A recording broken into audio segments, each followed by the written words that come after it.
नमस्कार, बहुत स्वागत है आप सभी का आपके प्रोग्राम कहानी कुर्सी की मैं हूं सौरभ शर्मा और स्टूडियो में चारों मेहमान आ चुके हैं। हर्षवर्धन त्रिपाठी जी, विजय त्रिवेदी जी, प्रोफेसर संगीत रागी जी और समीर चौगांवकर जी। बहुत बहुत स्वागत आप सभी का। कल से संसद के मानसून सत्र का तीसरा हफ्ता शुरू होने जा रहा है और क्या नया और कुछ बड़ा होगा आपको बताते हैं। आज संसद सत्र के पहले 2 सप्ताह 20 जुलाई को संसद मार्च के दौरान पुलिस एक्शन को लेकर हुए हंगामे की भेंट चढ़ गए और इस दौरान केवल एंटी पेपर लीक बिल पर चर्चा हो पाई। इसके अलावा वंदे मातरम से जुड़ा बिल विपक्ष के हंगामे के बीच ही पास हुआ। अब ऐसे में सवाल उठ रहा है कि संसद के इस अगले हफ्ते में क्या काम हो पाएगा और सरकार क्या कोई बड़ा कदम भी उठाएगी। क्या विपक्ष गृहमंत्री अमित शाह के जवाब की मांग को लेकर यूं ही सवाल पूछता रहेगा, हंगामा होता रहेगा, काम नहीं हो पाएगा, या सरकार ने भी कुछ बड़ा सोचा है? सरकार अब क्या परिसीमन बिल की ओर बढ़ सकती है, जिसकी चर्चा इस सत्र के शुरू होने से पहले बहुत थी?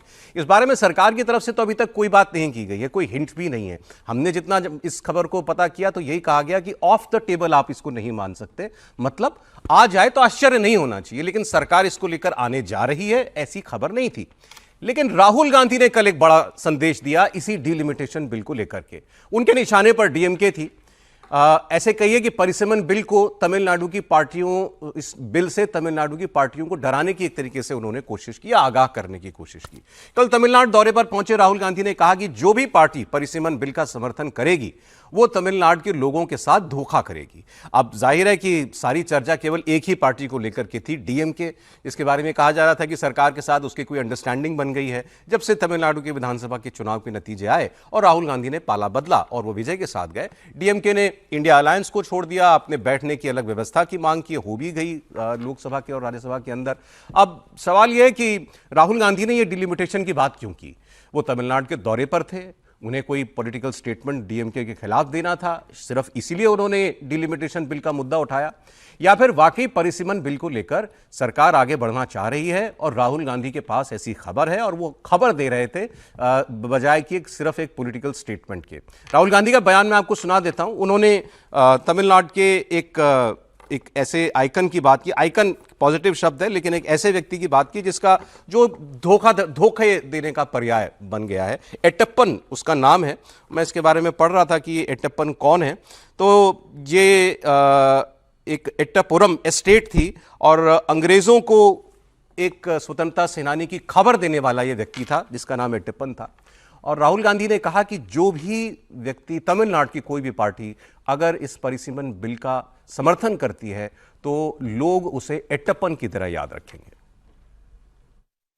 There is an attempt by the BJP to do delimitation.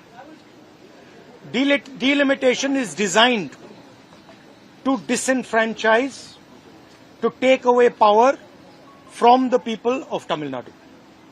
This is a BJP conspiracy. There was a historical character in Tamil Nadu called Attappan.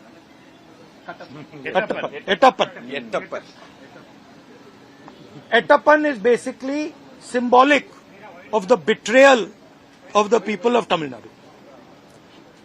Anybody who supports delimitation is betraying Tamil Nadu, is betraying the future of Tamil Nadu, is allowing the RSS and BJP to attack the people of Tamil Nadu and the future of Tamil Nadu, and is a Attappan.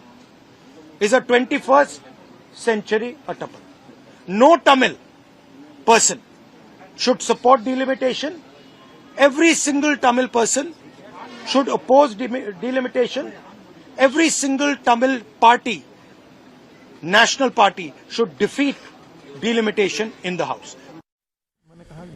अब एट्टप्पन को आप समझिए जैसे हम लोग बात करते हैं हिंदी में, हमारे यहाँ नॉर्थ इंडिया में जैसे कहते हैं जयचंद कह लीजिए, मीर जाफर तो बंगाली था ना सर, हाँ, तो मीर जाफर कह लीजिए या जयचंद कह लीजिए, ऐसे तमिलनाडु के लिए एट्टप्पन है। तो राहुल गांधी ने कहा कोई भी अगर इस बिल का साथ देगा तो वो एट्टप्पन की जैसा याद रखा जाएगा। वो डीएमके के लिए ही इस बात को कह रहे थे। पहले खबर की बात कर ले, वो मतलब पॉलिटिकल मैसेज दे रहे थे या कोई खबर दे रहे थे? आपके पास क्या खबर है, ये कोई सरकार परिसीमन बिल पर बढ़ रही है आगे? निश्चित रूप से राहुल गांधी को ये डर है कि जिस तरीके से धर्मेंद्र प्रधान का इस्तीफा हुआ और सरकार को उन्होंने झुका दिया है, मतलब उनका ये मानना है कि उनके कारण जो इस्तीफा हुआ है और सरकार में अभी थोड़ा जिस तरीके से बैकफुट पर नजर आ रही है और ये कहा जा रहा है कि भाई 2 कदम पीछे मोदी सरकार ने ले लिए।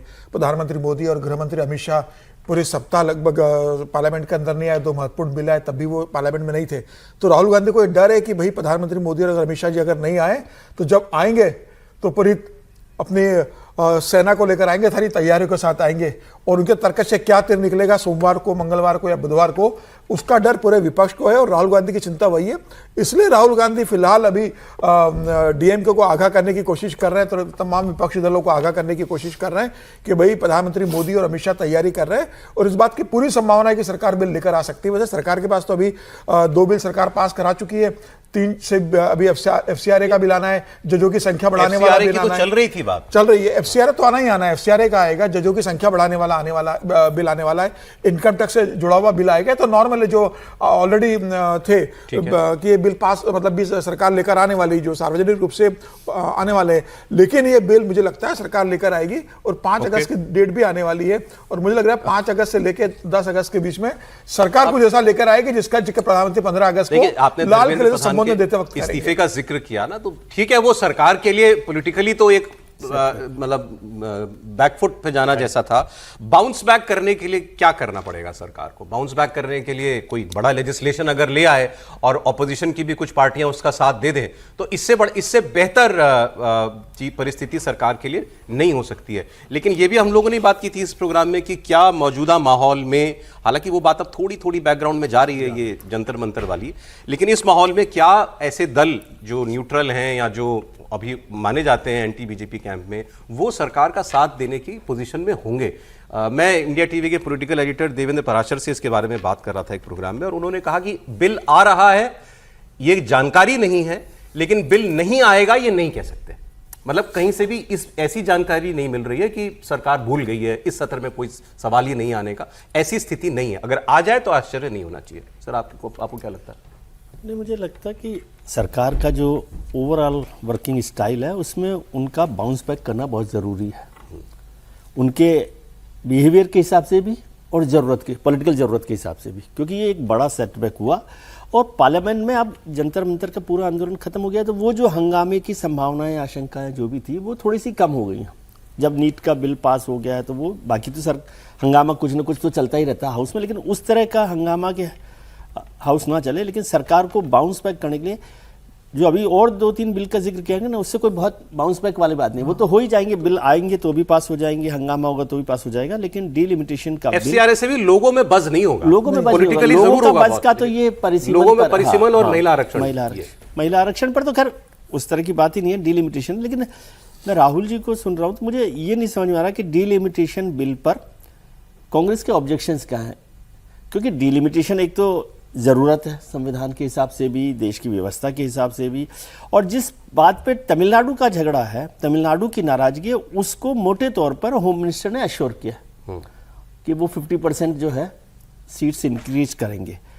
अब केवल डीलिमिटेशन का मतलब विधानसभाओं के जो इलाके बदलने की बात हो, सीमाएं बदलने की बात हो, तो वो तो कभी भी होगा, किसी भी सरकार में होगा तो होगा ही, और वो 100% नहीं हो सकता। वही कमीशन का जो तरीका, उसमें ये नहीं कह रहा मैं कि नहीं होता, ऐसा होता ही है। लेकिन तमिलनाडु में तो सरकार भी बीजेपी की नहीं है, समझे, और पार्लियामेंट्री सीट्स में बहुत बड़ा बदलाव कुछ नहीं होता, उससे किस तरह से हो रहा है क्या नहीं हो रहा है। लेकिन मुझे बहुत ऑब्जेक्शन नहीं समझ में आ रहा कि डीलिमिटेशन को लेकर। पहले ऑब्जेक्शन था कि भाई जो पॉपुलेशन वाइज डीलिमिटेशन किया जाएगा, नंबर ऑफ सीट्स बढ़ाई जाएगी, कम की जाएगी, उससे नुकसान होगा, वो तो समझ में आ रहा है।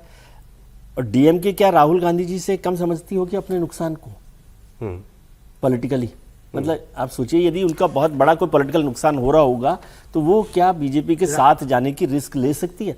कोई लॉजिकल रीजन बचा नहीं कि इसका विरोध मुझे मेरे हिसाब से हो सकता है उनके पास हो, वो ज्यादा विद्वान लोग हैं, मुझे नहीं समझ में आया है क्या चालबाजी सरकार उसमें कर देगी, ऐसी उनको आशंका है। जैसे मैं अभी देवेंद्र की आपको बात बता रहा था, तो उन्होंने एक और बात बोली, परसों की बात है, पार्लियामेंट में उन्होंने कहा कि मुझे एक सांसद मिले अपोजिशन के, और उन्होंने सीनियर सांसद, और उन्होंने कहा कि अगर ये हम ऐसा मानते हैं कि अगर सरकार डिलिमिटेशन करने में कामयाब हो गई तो जो ये मोदी जी 2037 का नारा देते हैं, 2047 का, तो 2047 तक भारत विकसित राष्ट्र बने ना बने, लेकिन 2047 तक भाजपा कहीं नहीं जा रही, इतना पक्का है अगर डिलिमिटेशन हो गया तो यही तो फिर चिंता हो गई। फिर तो आपने लेकिन चिंता किस बेसिस पर, मतलब ये नहीं समझ में आया ना, ऐसा क्या हो जाएगा सेम प्रोपोर्शन में अगर हर राज्य की सीटें बढ़ी हैं तो वो आर्ग्यूमेंट भी खत्म हो गया कि नॉर्थ की सीटें बढ़ेंगी, नॉर्थ में बीजेपी अच्छा करती है, नॉर्थ ईस्ट वेस्ट में तो सर बीजेपी को फायदा इलेक्शंस होगा। को टेकन फॉर ग्रांटेड लेने वाले जो लोग होते हैं वो बहुत गलतफहमी में रहते हैं।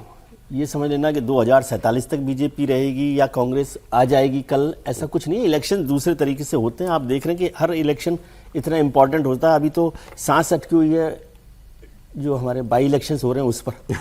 कल 2 और इलेक्शन आप की रखी जाएगी। एक जनरल आपने इलेक्शन मैंने तो और वो भी बात 500 से उन्होंने 800 पर पहुंच जाएगी तो वो तो पूरा का पूरा सिस्टम बदल जाएगा। हाँ त्रिपाठी जी, सरकार लाएगी डिलिमिटेशन बिल?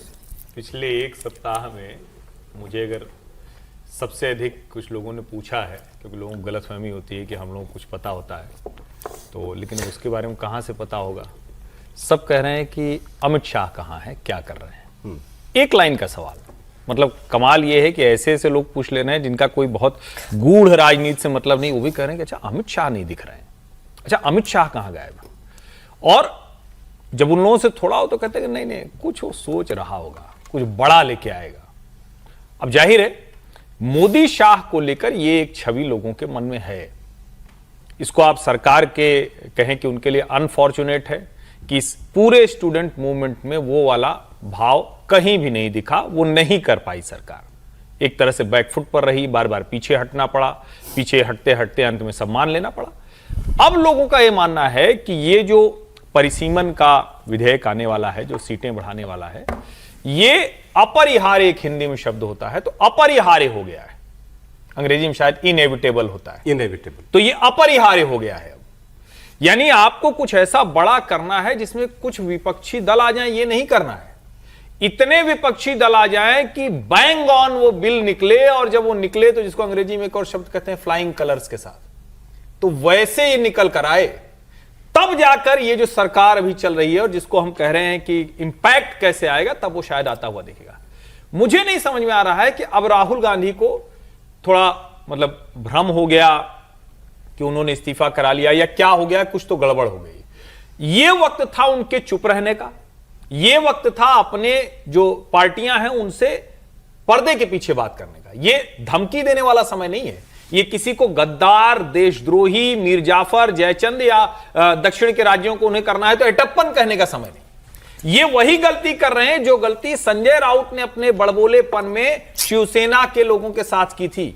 आप ये नहीं कर सकते भाई, समय वो चला गया कि आप कितने बड़े व्यक्ति हो, आप किसी को गद्दार कहेंगे, देशद्रोही कहेंगे, कुछ भी इस तरह की उपमा संज्ञा देंगे तो कहेगा ठीक है भैया चलो अब दिखाते हैं। और डीएमके के पास 22 सांसद हैं, वो छोटी मोटी ताकत नहीं उसकी। उनके लिए क्या है, वो जो विजय से लड़ रहे हैं इसके बाद वो बताएंगे कि देखिए हमारी सीटें हम बढ़वा कर लेकर आए। अगर राहुल गांधी के चक्कर में फंसते तो हमारी ये जो सीटें होने जा रही थी 40 से 60, ये रह जाती 54 या 52, ये रह जाती 48। मतलब वो प्रोपोर्शन में बताएंगे। और मेरा ऐसा मानना है, फिर मैं कह रहा हूं कि ये मानना है कि ये अपरिहार्य एक चीज है, लेकिन कुछ व्यक्ति का एक तरीका होता है। मोदी शाह के लिए ये करना अवश्यंभावी है, वो करेंगे नहीं तो करेंगे क्या, मतलब मैं तो ये कह रहा हूं। और कोई दूसरा बिल इसको रिप्लेस नहीं कर सकता। जहां तक रही बात कि कुछ ऐसा धमाका करेंगे, तो जब अगर ये ठीक से हो गया तो इससे बड़ा धमाका भला क्या होगा। आपकी जनगणना चल रही, सब कुछ चल रहा है, 29 के पहले आप महिला आरक्षण दे देंगे, प्रतिनिधित्व भी मिल जाएगा। अब क्या तैयारी है सरकार की, देखिए सच में नहीं, इसके बारे में खबर तो नहीं है, लेकिन पॉलिटिकली क्या ये समय ठीक है ये बिल लाने के लिए, अगर मान लें कि नंबर्स पूरे हैं तो? देखिए एफसीआरए के बिल में तो उनको सिंपल मेजोरिटी की जरूरत पड़ेगी, इसलिए उसमें कोई दिक्कत ही नहीं है। ना राज्यसभा से उनको पास करने की जरूरत है, ना लोकसभा से पाना। डिलिमिटेशन के लिए उनको सिंपल मेजोरिटी की जरूरत है, तो डिलिमिटेशन में तो कहीं कोई दिक्कत नहीं नजर आ रही है मुझे। तीसरा जो सबसे चौंकाने वाला होगा, यदि वो सीटों की लोकसभा की संख्या बढ़ा देते हैं, और चूंकि गृहमंत्री जी ने आश्वासन दिया था, और कांग्रेस कैसे बैक ट्रैक कर सकती है, यदि करती है तो ये भी लोग एक्सपोज करेगा कि आपने लोकसभा में कहा था कि भाई यदि प्रोपोर्शनेट वाली बात होती तो अमित शाह ने कहा था कि हम अभी तुरंत लिखवा कर ले जाते हैं, आप दीजिए थोड़ा सा समय दीजिए, हम लेकर के आ जाते हैं, इसमें सुधार करके ले आते हैं। तो देखिए कोई लॉजिक तो नहीं है, विरोध का कोई लॉजिक नहीं है। और जब परिसीमन होता है तो एक उसके लिए डिलिमिटेशन कमीशन बनती है। चलिए हम मान लेते हैं कि उसमें सारे प्रो गवर्नमेंट के अधिकारी जो हैं वो डिलिमिटेशन कमीशन के मेंबर बन जाते हैं, मान लेते हैं थोड़ी देर के लिए।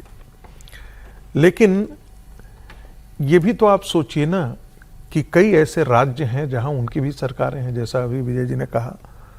तो तमिलनाडु में यदि कुछ इधर उधर हो रहा होगा विधानसभा में खास करके, तो वहां तो अपोजिशन पार्टियां खड़ी हैं। कर्नाटक के अंदर पार्टी खड़ी है, केरला के अंदर आपकी सरकार है, जहां आपका स्ट्रांग बेस है वो ऐसे जगह पर है, खड़े हैं। तो डर सता यही रहा है उनको, डर मूलतः यही सता रहा है कि सीटों की संख्या बढ़ जाती है, और सीटों की संख्या बढ़ने में कहीं ऐसा तो नहीं है कि नॉर्थ का प्रतिनिधित्व जहां भारतीय जनता पार्टी डोमिनेंट है, लेकिन उनको ये ध्यान रखना चाहिए जहां major fight Bharatiya Janata party और कांग्रेस के बीच में होती है वहां चुनाव में अदला बदली हो जाती है। एक बार छत्तीसगढ़ हो, राजस्थान हो, गुजरात और मध्य प्रदेश से एक अपवाद निकला है, लेकिन मध्य प्रदेश में तो सरकार उनकी आ गई थी, वो नहीं संभाल पाए, ये और बात है। लेकिन राजस्थान में तो अल्टरनेटिव सरकार ही बनती है, छत्तीसगढ़ में भी परिवर्तन हो चुका है, तो उनको ये भी नहीं सोचना चाहिए। लोकसभा में आपने देख ही लिया ना 2024 और का नतीजा, 2024 का लोकसभा का नतीजा जो है वो राजस्थान में आप देखिए तो बहुत भारतीय जनता पार्टी बहुत बुरा किया। तो उनको मुझे नहीं लगता है, ये डर जरूर है, और यही कारण है कि भारतीय ये जो चाह रहे हैं कि इसका विरोध किया जाए। आप देखते हैं यदि ये वाकई निकल जाता है और धमाके के साथ निकल जाता है तो मुझे लगता है कि ये एक प्रकार का डिफीट होगा अपोजिशन के लिए। अब देखते, अब इंतजार करना पड़ेगा। अब कल से शुरू हो रहा हफ्ता, इसमें सरकार क्या क्या बिल रखती है। अगली खबर, मैंने अखबार में आज एक खबर पढ़ी, मुझे बात करने लायक लगी।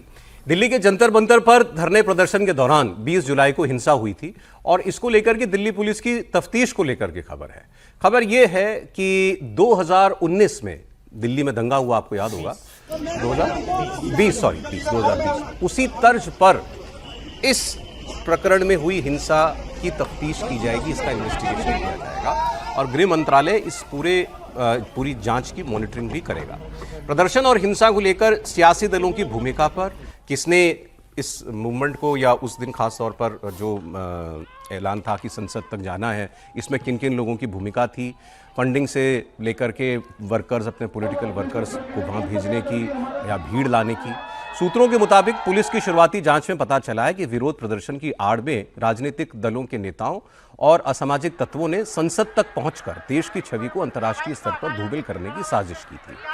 सच्चाई क्या है इसकी, तो ये तो तफ्तीश के बाद ही पता चलेगा। इसके लिए टीमें एक्टिव हो चुकी हैं। जांच दिल्ली पुलिस के स्पेशल सेल को दी गई है, और एक एफआईआर 20 जुलाई को दर्ज हुई थी, जिसमें आम आदमी party, Samajwadi party, Bhim army और कुछ लेफ्ट पार्टीज और संगठनों के नाम उसमें शिकायत में दिए गए थे कि इन लोगों ने इस हिंसा में साजिश की थी। अब जल्द ही पुलिस इन पार्टियों के नेताओं को नोटिस भेज करके उनसे पूछताछ जो है वो कर सकती है। जी हाँ जी, कल एक अरेस्ट हुआ है, एक लड़की को अरेस्ट किया है साउथ से, और जिसका टेरर मॉड्यूल से लिंक है माना जाता है, और वो इस प्रदर्शन में संभवतः शामिल थी। नहीं, वो बंगाल में पकड़ा गया शायद एक आदमी, बंगाल में पकड़ा गया है। हाँ, एक वो टेरर मॉड्यूल अलग, वो एक वेस्ट बंगाल में, वो उसके बारे में चर्चा है कि वो इस प्रदर्शन में शामिल होना चाहता था। नहीं, शामिल हुई है और उसके बाद उसको अरेस्ट किया गया। ये खबर में दिल्ली पुलिस के एक अधिकारी के हवाले से ये लिखा गया है। इनके दिल्ली पुलिस के एक अधिकारी के मुताबिक 2019 में शाहीन बाग में जो प्रदर्शन हुआ था, उसके बाद दिल्ली का दंगा हुआ था, उसी तरीके से पेपर लीक मामले की आड़ में बच्चों को आगे करके संसद में उत्पात मचाने की तैयारी थी। वो ये सीधा कह रहे हैं, जिनको इसमें नाम नहीं लिया गया, दिल्ली पुलिस के ऑफिसर, कि संसद में दाखिल होकर के हंगामा करने की कोशिश थी, ताकि दुनिया भर में एक बड़ी खबर बनती, मोदी सरकार वीक दिखाई देती, ये चर्चा होती कि भारत में एक पॉपुलर एंटी गवर्नमेंट मूवमेंट जो है वो कामयाबी के साथ खड़ा हो गया। अच्छा, इस पर हम लोग बात करेंगे। कल राष्ट्रीय सुरक्षा सलाहकार अजीत डोभाल, उनका एक फंक्शन में उनको फेलिसिटेट किया गया था, तो उनके कुछ स्टेटमेंट्स कल भी हमने आपको सुनाए थे। एक और बयान उनका मिला, शायद उस पर चर्चा नहीं हुई। उन्होंने देश की सुरक्षा को लेकर कहा कि भारत को जितना खतरा बाहरी ताकतों से है, उतना ही देश के अंदर छुपे कुछ लोगों से भी है, और भारत की प्रगति से कई देश और ताकतें खुश नहीं है। भारत अभी वहां नहीं पहुंचा है जहां उसे होना चाहिए। ऐसा लगता है कि शायद हम स्वतंत्र हैं, तो हमारे ऊपर सारी जिम्मेदारियां खत्म हो गई हैं। आज भी भारत को बाहर से भी और अंदर से भी बहुत अधिक चुनौतियां हैं। भारत का विकास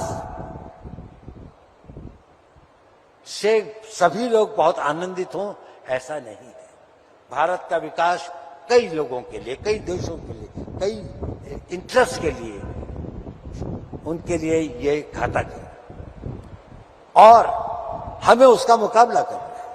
उसके लिए हमारे को एक दृढ़ता के साथ संशय को हटाकर, वो संशयात्मा विनाशाय, संशय में मत पड़िए।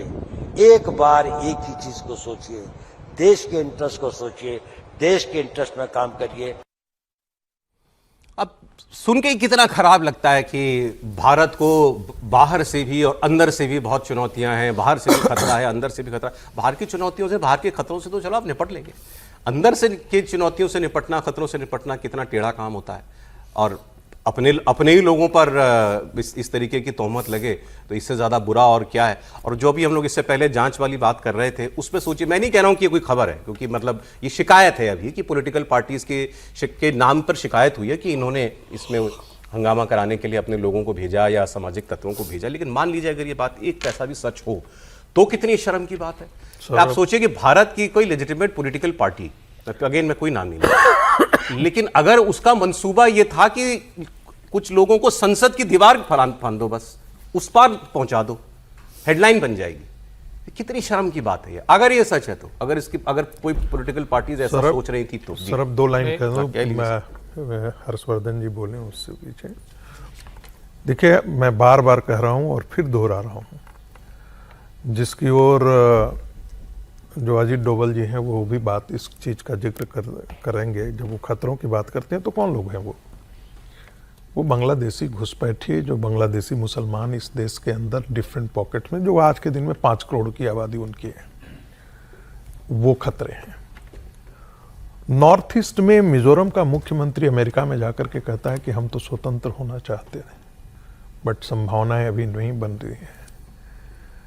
जो बैप्टिस्ट चर्च है जी, वो मणिपुर के आंदोलन को आप सामान्य तरीके से देख लेते हैं, उसमें चर्च के पीछे बहुत बड़ी भूमिका है, इस चीज से कतई इनकार नहीं किया जा सकता।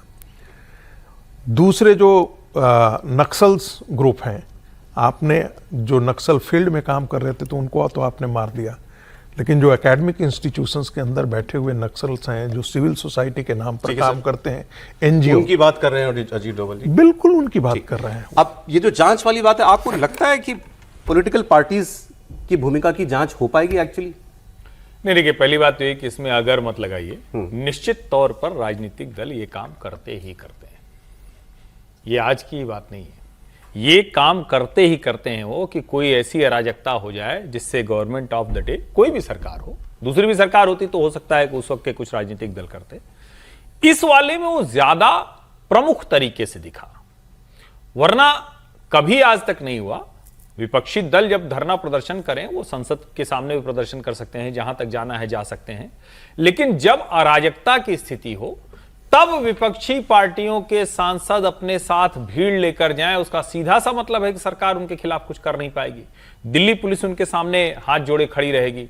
लाठीचार्ज छात्रों पर तो पहले भी नहीं हुआ था, वो तो जब एकदम नजदीक पहुंच गए, सब कुछ हो गया, तब हुआ।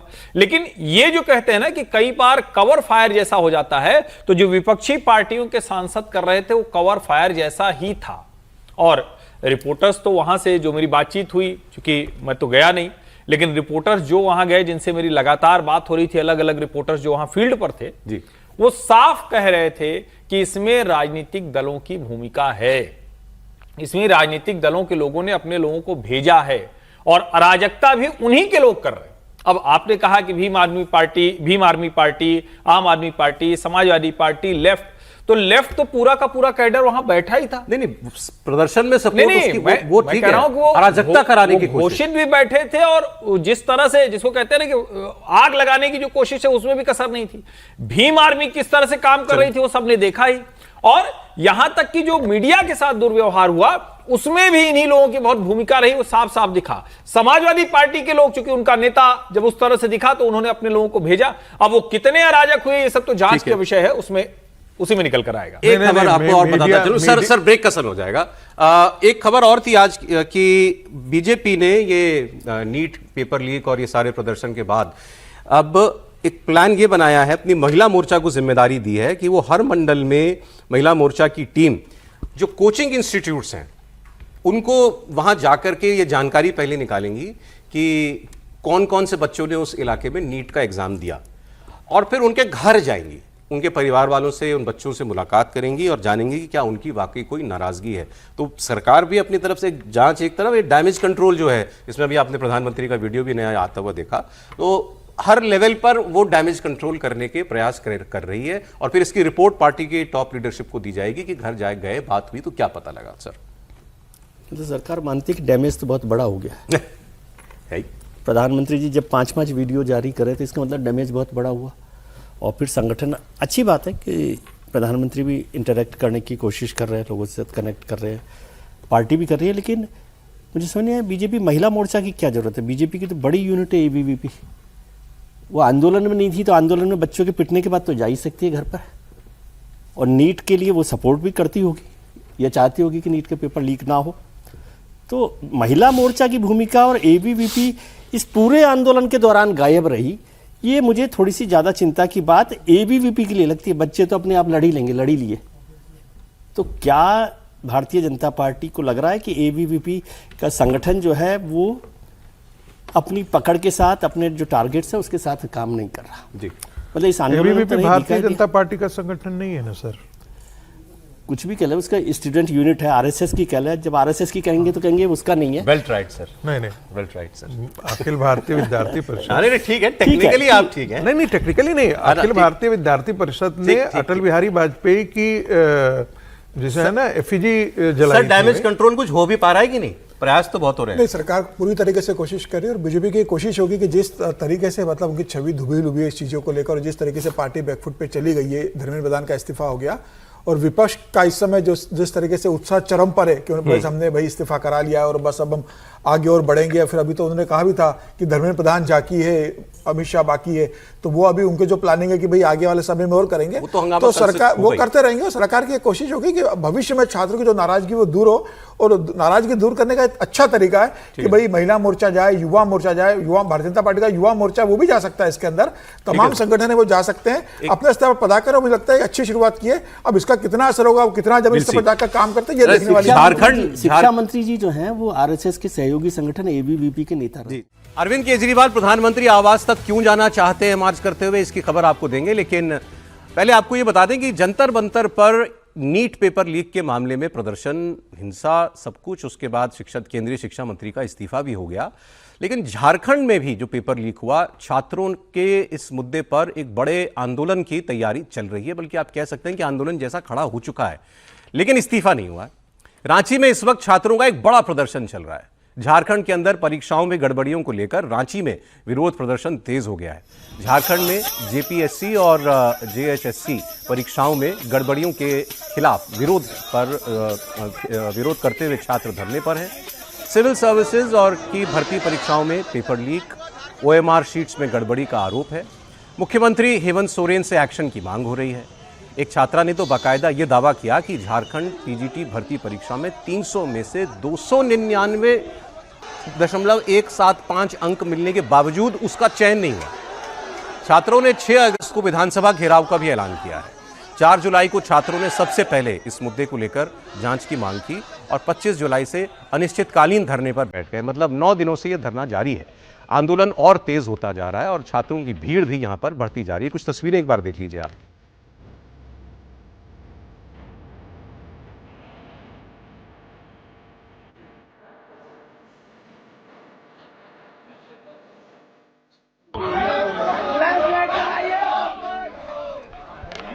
अब इस प्रदर्शन के बारे में एक चीज अभी आपने त्रिपाठी जी बात कह रहे थे तो मुझे को ख्याल आया, बात बिल्कुल ठीक है। इस मुद्दे को देखिए, ना तो नेशनल मीडिया में, अखबारों में, टीवी पर इतनी ज्यादा कवरेज मिल रही है। दिल्ली में हुआ तो भाई वो तो 24 घंटे की खबर रही और इतने दिनों तक लगातार रही, लेकिन वो इस मुद्दे को बताया जा रहा है, दिखाया भी जा रहा है, लेकिन उस रूप में नहीं दिखाया जा रहा। इसीलिए जो यहां पर भीड़ आ रही है, जो लोग यहां पर आ रहे हैं, कोई कहेगा इनके पीछे भी बीजेपी लगी हुई है और पार्टियां लगी हुई होंगी, जरूर लगी होंगी, लेकिन कहीं भी भीड़ इकट्ठा करना कोई इतना आसान काम भी नहीं होता। और ये तो कई दिनों से यहाँ पर बैठे हुए हैं। मुझे याद है जब ये जंतर मंतर वाला मामला बस खत्म ही हुआ था, उसके बाद अचानक झारखंड में ये मामला शुरू हो गया था। लगा कि उस वक्त हमें भी लगा शायद पॉलिटिकल एंगल से बीजेपी अब वहाँ दबाव बनाने की कोशिश कर रही है, इसलिए इस मामले को उठाया जा रहा है, एबीवीपी के लोग होंगे इसमें। लेकिन फिर देखा कि इसके अंदर वाकई में बड़ी तादाद में स्टूडेंट्स भी पहुंच रहे हैं, बड़ी संख्या में वो लोग वहां पर आ रहे हैं। और फिर एक पेपर नहीं, कई एग्जाम्स की बात उन्होंने की, जिसमें हमने कई वाकई आपको बताए भी। लेकिन क्या हेमंत सोरेन सरकार इस मामले का कोई संज्ञान लेती हुई दिखाई दे भी रही है, समीर जी? नहीं, फिलहाल तो मतलब सीआईडी जांच कर रही है। 11 से 12 लोगों को गिरफ्तार किया और झारखंड लोकसेवा आयोग के जो चेयरमैन, उनका इस्तीफा भी सरकार ने ले लिया, इस्तीफा करवा दिया। लेकिन अब राहुल गांधी को भी तो इससे बोलना चाहिए ना। राहुल गांधी तो सरकार के सहयोगी है, झारखंड मुक्ति मोर्चा तो उनके सहयोगी। राहुल गांधी छोड़िए, वो सीजेपी नहीं बोल रही, कॉकरोच जनता पार्टी। नहीं, कॉकरोच राहुल गांधी तो बोले, चलो कॉकरोच जनता पार्टी भले ही नहीं बोल रही, हम तो मान लेते कि उनका एक मोटिव था। राहुल गांधी तो बोले ना इस संदर्भ में, जिस तरीके से राहुल गांधी प्रधानमंत्री मोदी के घर का घेराव करने चले गए थे इस मामले में, शिक्षा मंत्री का इस्तीफा मांगने। अब राहुल गांधी कम से कम हेमंत सोरेन से बोले कि भाई हमने यहाँ पे करवाया, आप कम से कम अपने शिक्षा मंत्री का इस्तीफा वहां पे करवाइए, इसकी जांच करवाइए। कम से कम राहुल गांधी सोशल मीडिया पे इस बात का जिक्र कर दे, प्रियंका गांधी इस बात का जिक्र कर दे। इस पूरे मामले को लेकर फिलहाल जिस तरीके से हेमंत सोरेन ने चुप्पी साध ली है, जिस तरीके से कांग्रेस ने चुप्पी साधी हुई है, और छात्र वहां पर इकट्ठे हो रहे। हालांकि वो तमाम जो छात्र 2000 के करीब जो छात्र पास हुए, उनकी कार्बन कॉपी मंगाई गई है और पूरी जांच सीआईडी लगातार कर रही है। कई अधिकारियों के इस्तीफे, 11 से 12 लोगों को गिरफ्तार किया गया है, लेकिन शिक्षा मंत्री का इस्तीफा अभी तक नहीं हुआ है। और हेमंत सोरेन का इस समय में अभी कोई सार्वजनिक बयान भी नहीं आया है कि इसकी हम नैतिक जिम्मेदारी हमारी पार्टी लेगी, मैं मुख्यमंत्री तो मैं लेने को तैयार हूं। कांग्रेस की तरफ से नहीं आया। तो मुझे लगता है यह मामला, ये दोहरा जो रवैया, जो दोहरा चरित्र है कि आप दिल्ली में तो इस मामले को लेकर आंदोलन बनाओ और बताओ कि जिस तरीके से हो रहा है, झारखंड में छात्र जमीन पर उतरे, कम से कम राहुल गांधी उनसे मिलने चले जाए, उनसे वहां बात कर ले। देखता हूं बाकियों की राय क्या है राहुल गांधी को इस मामले पर, क्या वो बोलेंगे। लेकिन 3 राज्यों में, दिल्ली के मामले के बाद 3 राज्यों में मांग उठी थी। झारखंड में बात की जा रही थी, बात हो रही थी कर्नाटक की, कर्नाटक में भी पेपर लीक हुआ। और पंजाब में एक अलग किस्म का मामला था, बरसात हुई, उसमें पानी की वजह से एक बिजली का करंट आ गया, गेट पे आ गया या जाने कहां आ गया, और वहां उसमें एक पीएचडी स्कॉलर की करंट लगने से मौत हो गई थी। उस मामले में छात्रों ने वीसी का इस्तीफा ले लिया। चंडीगढ़ में वीसी का इस्तीफा हुआ, तो मतलब किसने दिलवाया इस्तीफा? दिल्ली से हुआ, दिल्ली से ही हुआ। लेकिन उस मामले में तेजी दिखाई सरकार ने। नहीं, चंडीगढ़ यूनिवर्सिटी तो स्टेट यूनिवर्सिटी है ना, चंडीगढ़ दोनों है ना। वहां पे इस्तीफा हुआ, वाइस चांसलर का इस्तीफा हुआ, दिल्ली से ही हुआ। झारखंड में दबाव बहुत बना हुआ है। आपको इसमें कुछ लग रहा है दोहरा रवैया पार्टियों का? हाँ, दिल्ली से ही हुआ। नहीं, मैं ये कह रहा हूँ, ये आंदोलन बहुत देख रहा हूँ, ठीक-ठाक अच्छा आंदोलन है। और ये हम लोगों का, मीडिया का भी, पॉलिटिकल पार्टीज का भी ऑब्सेशन, डेली ऑब्सेस हम लोग रहते हैं। तो जो दिल्ली में होता है वही समझते हैं कि देश में हो रहा है, और जो दूसरे राज्यों में होता है, झारखंड को तो वैसे भी हम लोग, इतना आसान नहीं होता ना आना जाना वहाँ पे, तो नहीं करते। लेकिन इस पर बात होनी चाहिए, मांग भी होनी चाहिए, दबाव भी बनना चाहिए, ये सब काम होना चाहिए। राहुल जी की बात से भी मैं सहमत हूँ, मतलब समीर जी की बात से, कि राहुल जी को भी इस पर बात करनी चाहिए। जैसे बीजेपी ने बात की थी धर्मेंद्र प्रधान को लेकर नीट पर, ऐसी ही बात राहुल जी को भी करनी चाहिए इस इशू पर। तो सब लोग अपने अपने तरीके से बात करें, लेकिन मेरे को लगता है ये आंदोलन बड़ा है और उनकी चिंता की जानी चाहिए बच्चों की। नहीं तो फिर तो ये टेम्पलेट बनना चाहिए ना। हाँ, कहीं भी कुछ ऐसा होगा तो जिम्मेदार मंत्री इस्तीफा देगा। और फिर शिक्षा ही क्यों, कहीं भी किसी भी क्षेत्र में कुछ गड़बड़ होगी तो सीधा मंत्री इस्तीफा देगा। लेकिन इस्तीफा तो लोग दबाव से देते ना, यहाँ इस्तीफा क्या टेम्पलेट से दिया गया? ना ठीक है, तो दबाव, अभी आप खुद ही कह रहे हैं कि आंदोलन ठीक ठाक है, मैं तो कह रहा हूं कि हाँ होना चाहिए। जो मंत्री बैठे रहते हैं, सरकारें बैठी रहती है, वो जब तक अपने लिए बिल्कुल गले तक नहीं आ जाते तब तक थोड़ी देते इस्तीफा। नहीं सौरभ जी, इस पर थोड़ा सा अलग बात करनी चाहिए। दिल्ली में जो कुछ हुआ, पेपर लीक का मसला था, पेपर लीक के बाद पेपर ठीक से करा भी लिया गया, उसके बाद भी ये मसला था, लोगों का जायज गुस्सा था और वो हुआ। मैं पहले दिन से कह रहा था कि धर्मेंद्र प्रधान को त्यागपत्र पहले देना चाहिए था, उन्होंने भले न कराया हो, लेकिन उनके ऊपर सब आया।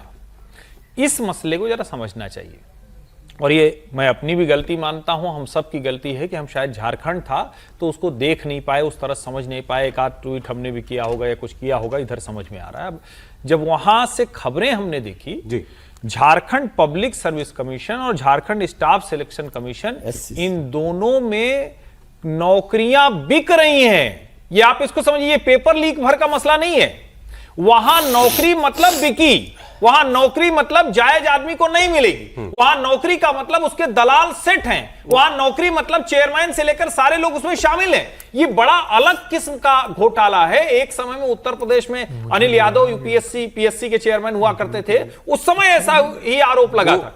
ये उस तरह का मसला। और वो बच्चे जो है ना, आप जरा देखिए, मैंने एक शब्द का इस्तेमाल किया, इस आंदोलन में आपको कोई ग्लैमर नहीं दिख रहा है।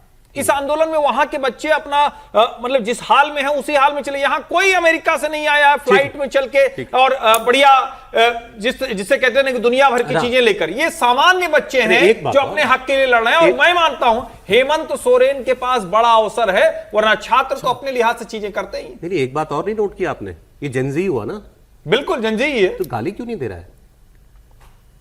लेकिन फिर मैं जेनजी गाली क्यों नहीं दे रहा? झारखंड का जेनजी क्यों नहीं गाली दे रहा है? मैंने सौरभ जी उस दिन कहा था, जेनजी गाली नहीं देता है भाई साहब, वो रील्स लाइक्स व्यूज के लिए कुछ लोग हैं जो ये गालियां, जेनजी गाली नहीं देता है भाई, और देता भी वो तो जैसे हम अपने दोस्तों में थोड़ा मैं मानता हूं कि नहीं दे रहा, लेकिन दिल्ली में तो बताया गया ना जेनजी है, कुछ नहीं मानता, किसी को कुछ गाली नहीं देता है। मैं फिर कहूं जो वो वैसे ही गाली देता है जैसे हम लोग देते हैं अपने दोस्तों के साथ अपने उसमें, लेकिन ऐसा थोड़ी ना खुलेआम टीवी पर उस तरह से गाली। वो देने वाले अभद्र लोग थे।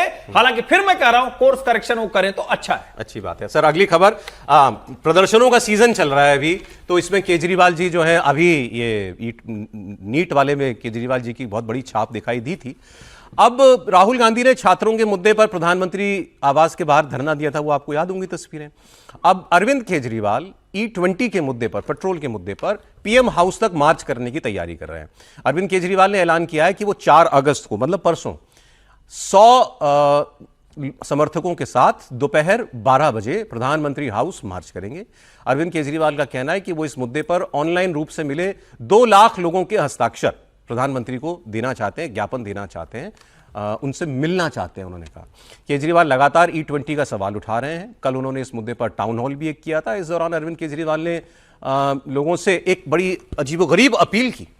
उन्होंने कहा ये तुमको बर्बाद कर देगी सरकार, तो ऐसा करो जब तक E100 कंप्लायंट गाड़ियां ना आ जाएं, मतलब एथेनॉल, सिर्फ शुद्ध एथेनॉल पर चलने वाली गाड़ियां देश में ना बनने लगे, तब तक तुम पेट्रोल और डीजल की गाड़ी खरीदना बंद कर दो। अब आप जरा सोचिए इस बात को, बहुत अटपटी बात लगती है। मतलब क्या है? गाड़ी खरीदना बंद कर दो, किसका बॉयकॉट होगा? गाड़ी बनाने वाली कंपनियों का होगा ना। किसका नुकसान होगा उसमें? ये कंपनियां बैठ जाएंगी। मान लीजिए अरविंद केजरीवाल जी की मांग पर लाखों लोग कहें हम भी नहीं खरीदेंगे गाड़ी, हम इस साल खरीदने वाले थे, हम गाड़ी नहीं खरीदेंगे। इन कंपनियों को नुकसान होगा, कंपनियों को नुकसान होगा, इकोनॉमी का नुकसान होगा। मतलब क्या है? और E100 कंप्लायंट गाड़ी रातों रात बनानी शुरू कर देगी कोई कंपनी। आप दबाव बनाइए, वो तो ठीक है, मुझे ये मांग समझ में नहीं आई, अपील समझ में नहीं आई उनकी। आप सुनिए। E25 अभी नहीं ला रहे, अभी स्टडी चल रही है।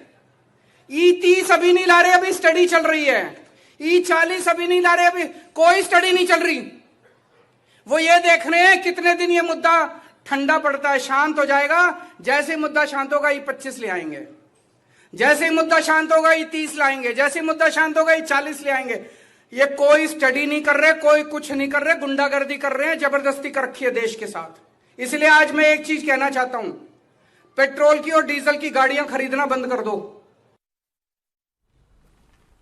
पेट्रोल डीजल की गाड़ी खरीदना बंद कर दो, मतलब मुझे आप इतना समझा दीजिए कि ये उन्होंने क्यों कहा होगा। सर एक आंकड़ा देता आपको लंबा लगेगा ना थोड़ा, नहीं सिर्फ ना एक लाइन सर। ये कह रहे हैं, और पहला जो क्वार्टर रहा है अप्रैल से जून 2026, 12,73,811 गाड़ियां बिकी, जो 26% पिछले वर्ष से, ईयर ऑन ईयर कहते हैं, तो पिछले वर्ष से 26% अधिक कारें लोगों ने खरीदी। अच्छी बात है, अच्छी बात है। अब अरविंद केजरीवाल जी की मान करके कोई आदमी पेट्रोल डीजल की गाड़ी लेना चाहता था, वो इलेक्ट्रिक गाड़ी ले ले तो मैं समझूंगा अच्छा हो रहा है, देश के लिए भी अच्छा हो रहा है, लेकिन गाड़ी खरीदना बंद कर दे। देखिए, आप अरविंद केजरीवाल को जाहिल तो बोल नहीं सकते हैं, अरविंद केजरीवाल को आप धूर्त भी नहीं बोल सकते हैं। बीजेपी वाले होते तो कहते हैं महा बेईमान आदमी है, महा धूर्त आदमी है, महा जाहिल आदमी है, लेकिन वो तो IITN है, तो IITN को तो धूर्त कहा नहीं जा सकता है। नहीं क्यों? IITN, ये मतलब मैं केजरीवाल जी के लिए नहीं कह रहा हूं, लेकिन IITN धूर्त हो सकता है। अच्छा चलिए एक्सेप्ट कर लेते हैं, तो हम मान लेते हैं कि केजरीवाल महाधूर्त है। मैंने नहीं कहा सर। मैंने कहा, मैंने अपने ऊपर जिम्मेदारी ली देखिए, ब्राजील से लेकर के दुनिया के कई जगहों पर E20 बिक रहा है। E20 है, उससे ज़्यादा भी ब्राज़ील में तो ज़्यादा ही है। और हमने मर्सिडीज़ का देखा था, मर्सिडीज़ कंपनी का मैंने देखा था प्रेस रिलीज, उसमें कहा था कि E20 कंप्लायंस है हमारी सारी गाड़ियाँ, उससे न तो इंजन पर प्रभाव होगा न ही माइलेज पर प्रभाव पड़ता है। ये मैं मर्सिडीज़ की मैं बात कर रहा हूँ। बाकी गाड़ियों ने, कल मैंने टाउन हॉल का थोड़ा सा देखा, उसमें एक हमारा भी आप ही के जैसा शिष्य था, लेकिन आपके जैसा माने गुरु कंप्लायंस शिष्य नहीं है। E20 वाला है, मिक्स है। नहीं, वो केजरीवाल ही है। उसने भी कहा E20 कि में चला गया आपका कोई शिष्य, क्या हो गया सर? उसकी सोच नहीं, मैं सोच करके हैरान हूँ कि उनको ज्यादा दुख इस बात का है। मेरा चेला जो है वो केजरीवाल के टाउन हॉल में चला मैं ऐसे लोगों को धूर्त ही मानता हूँ कि जो सफेद झूठ जा करके बोले, ठीक है, ये धूर्तता ही है कि हमारी गाड़ी का माइलेज आधा हो गया। ठीक है ये महाधूर्तता है, ये महाबेईमानी है। सर। आधा नहीं, लेकिन कम तो होता है, ये तो सरकार ने माना है। नहीं, और पार्लियामेंट में जवाब दिया है अभी सरकार ने कि रबर पार्ट्स और गैस्केट खराब हो सकते हैं, इनको जल्दी बदलवा लिया। 6% तक कवरेज कम होता है, सरकार ने लोकसभा में माना है। जो ये बात यहाँ पर निकल करके आई थी, पंजाब के किसानों ने कहा, पंजाब के किसानों ने इसका स्वागत किया है और कहा है कि फसल को क्रॉप्स के डाइवर्सिफिकेशन और हमारे इनकम में इससे वृद्धि हो रही है। ठीक है, मजेदार बात है। तो दूसरी बात, सबसे महत्वपूर्ण बात है कि एथेनॉल का यदि कमी है, एथेनॉल के देने से यदि पेट्रोल की कमी रेट में हो जाती तो मुझे लगता है कि ये बेहतर है, इस पर काम करना। सरकार ने भी कहा है कि वो यदि पेट्रोल वैसे देंगे बिना एथेनॉल के तो 125 रुपए लीटर होगा। नहीं, और महंगा है। नहीं, आज की तारीख में उन्होंने कहा वैसे 160 रुपए तक 160 रुपए, लेकिन उन्होंने कहा कि यदि जिन जगहों पे मैंने नहीं पता मिलाते किया, तो मेरी फैमिली में एक व्यक्ति इंडियन ऑयल में सीनियर पोजीशन पर है, मैं उनके साथ यात्रा में था, मैंने पूछा उनसे कि प्योर पेट्रोल मिलता है कहीं, तो उन्होंने कहा हर पेट्रोल पंप पे नहीं है, कुछ पेट्रोल पंप पर है और वो 160 रुपए पर 160 रुपए का अगर प्योर पेट्रोल चाहिए। पहले ये वाला कितने का मिलता है? 100 रुपए का मिलता है, प्रीमियम नाम से। प्रीमियम नाम से ये 100 रुपए का मिलता है। वो जो मांग कह रहे हैं उनकी बाकी मांगों में कुछ गलत नहीं है, मतलब उस पर बात हो, अगर सरकार मान ली तो ठीक है, अगर सरकार कन्विंस कर सके देश को तो ठीक है। वो क्या कह रहे हैं कि E20 के साथ प्योर पेट्रोल, सस्ता पेट्रोल, ठीक है, उसका ऑप्शन मिलना चाहिए। ये 160 रुपए वाला नहीं चाहिए। वो चाहते हैं 84-85 रुपए पे कैप करिए आप इसको, प्योर पेट्रोल को, और E20 मतलब एथेनॉल मिश्रित पेट्रोल, वो उससे भी सस्ता होना चाहिए और ऑप्शंस मिलने चाहिए लोगों को। प्राइस सरकार जाने, लेकिन ऑप्शंस मिलने वाली बात में तो कोई प्रॉब्लम नहीं है। वो उससे इंफ्रास्ट्रक्चर कॉस्ट बढ़ेगी पेट्रोल पंप्स की और रिफाइनरीज की, ये बात सही है, डिपोज वगैरह की। आप बोलिए त्रिपाठी जी। सर, ऑप्शन नहीं मिल सकता है। हमने एक दिन पहले भी चर्चा की थी और मैं बार बार कह रहा हूं कि ये संभव थोड़ी ना कि 10, 20, 30, 40, 80, 100 ऐसे कोई पंप खुले, कहाँ चल पाएगा भैया। पेट्रोल डीजल लगा के CNG लगा देते तो सड़क तक तो भीड़ रहती है, हो नहीं पाता है, व्यवहारिक नहीं। मूल मुद्दा यहां दूसरा है जिसपे सरकार बुरी तरह से फ्लॉप रही है, विफल रही है।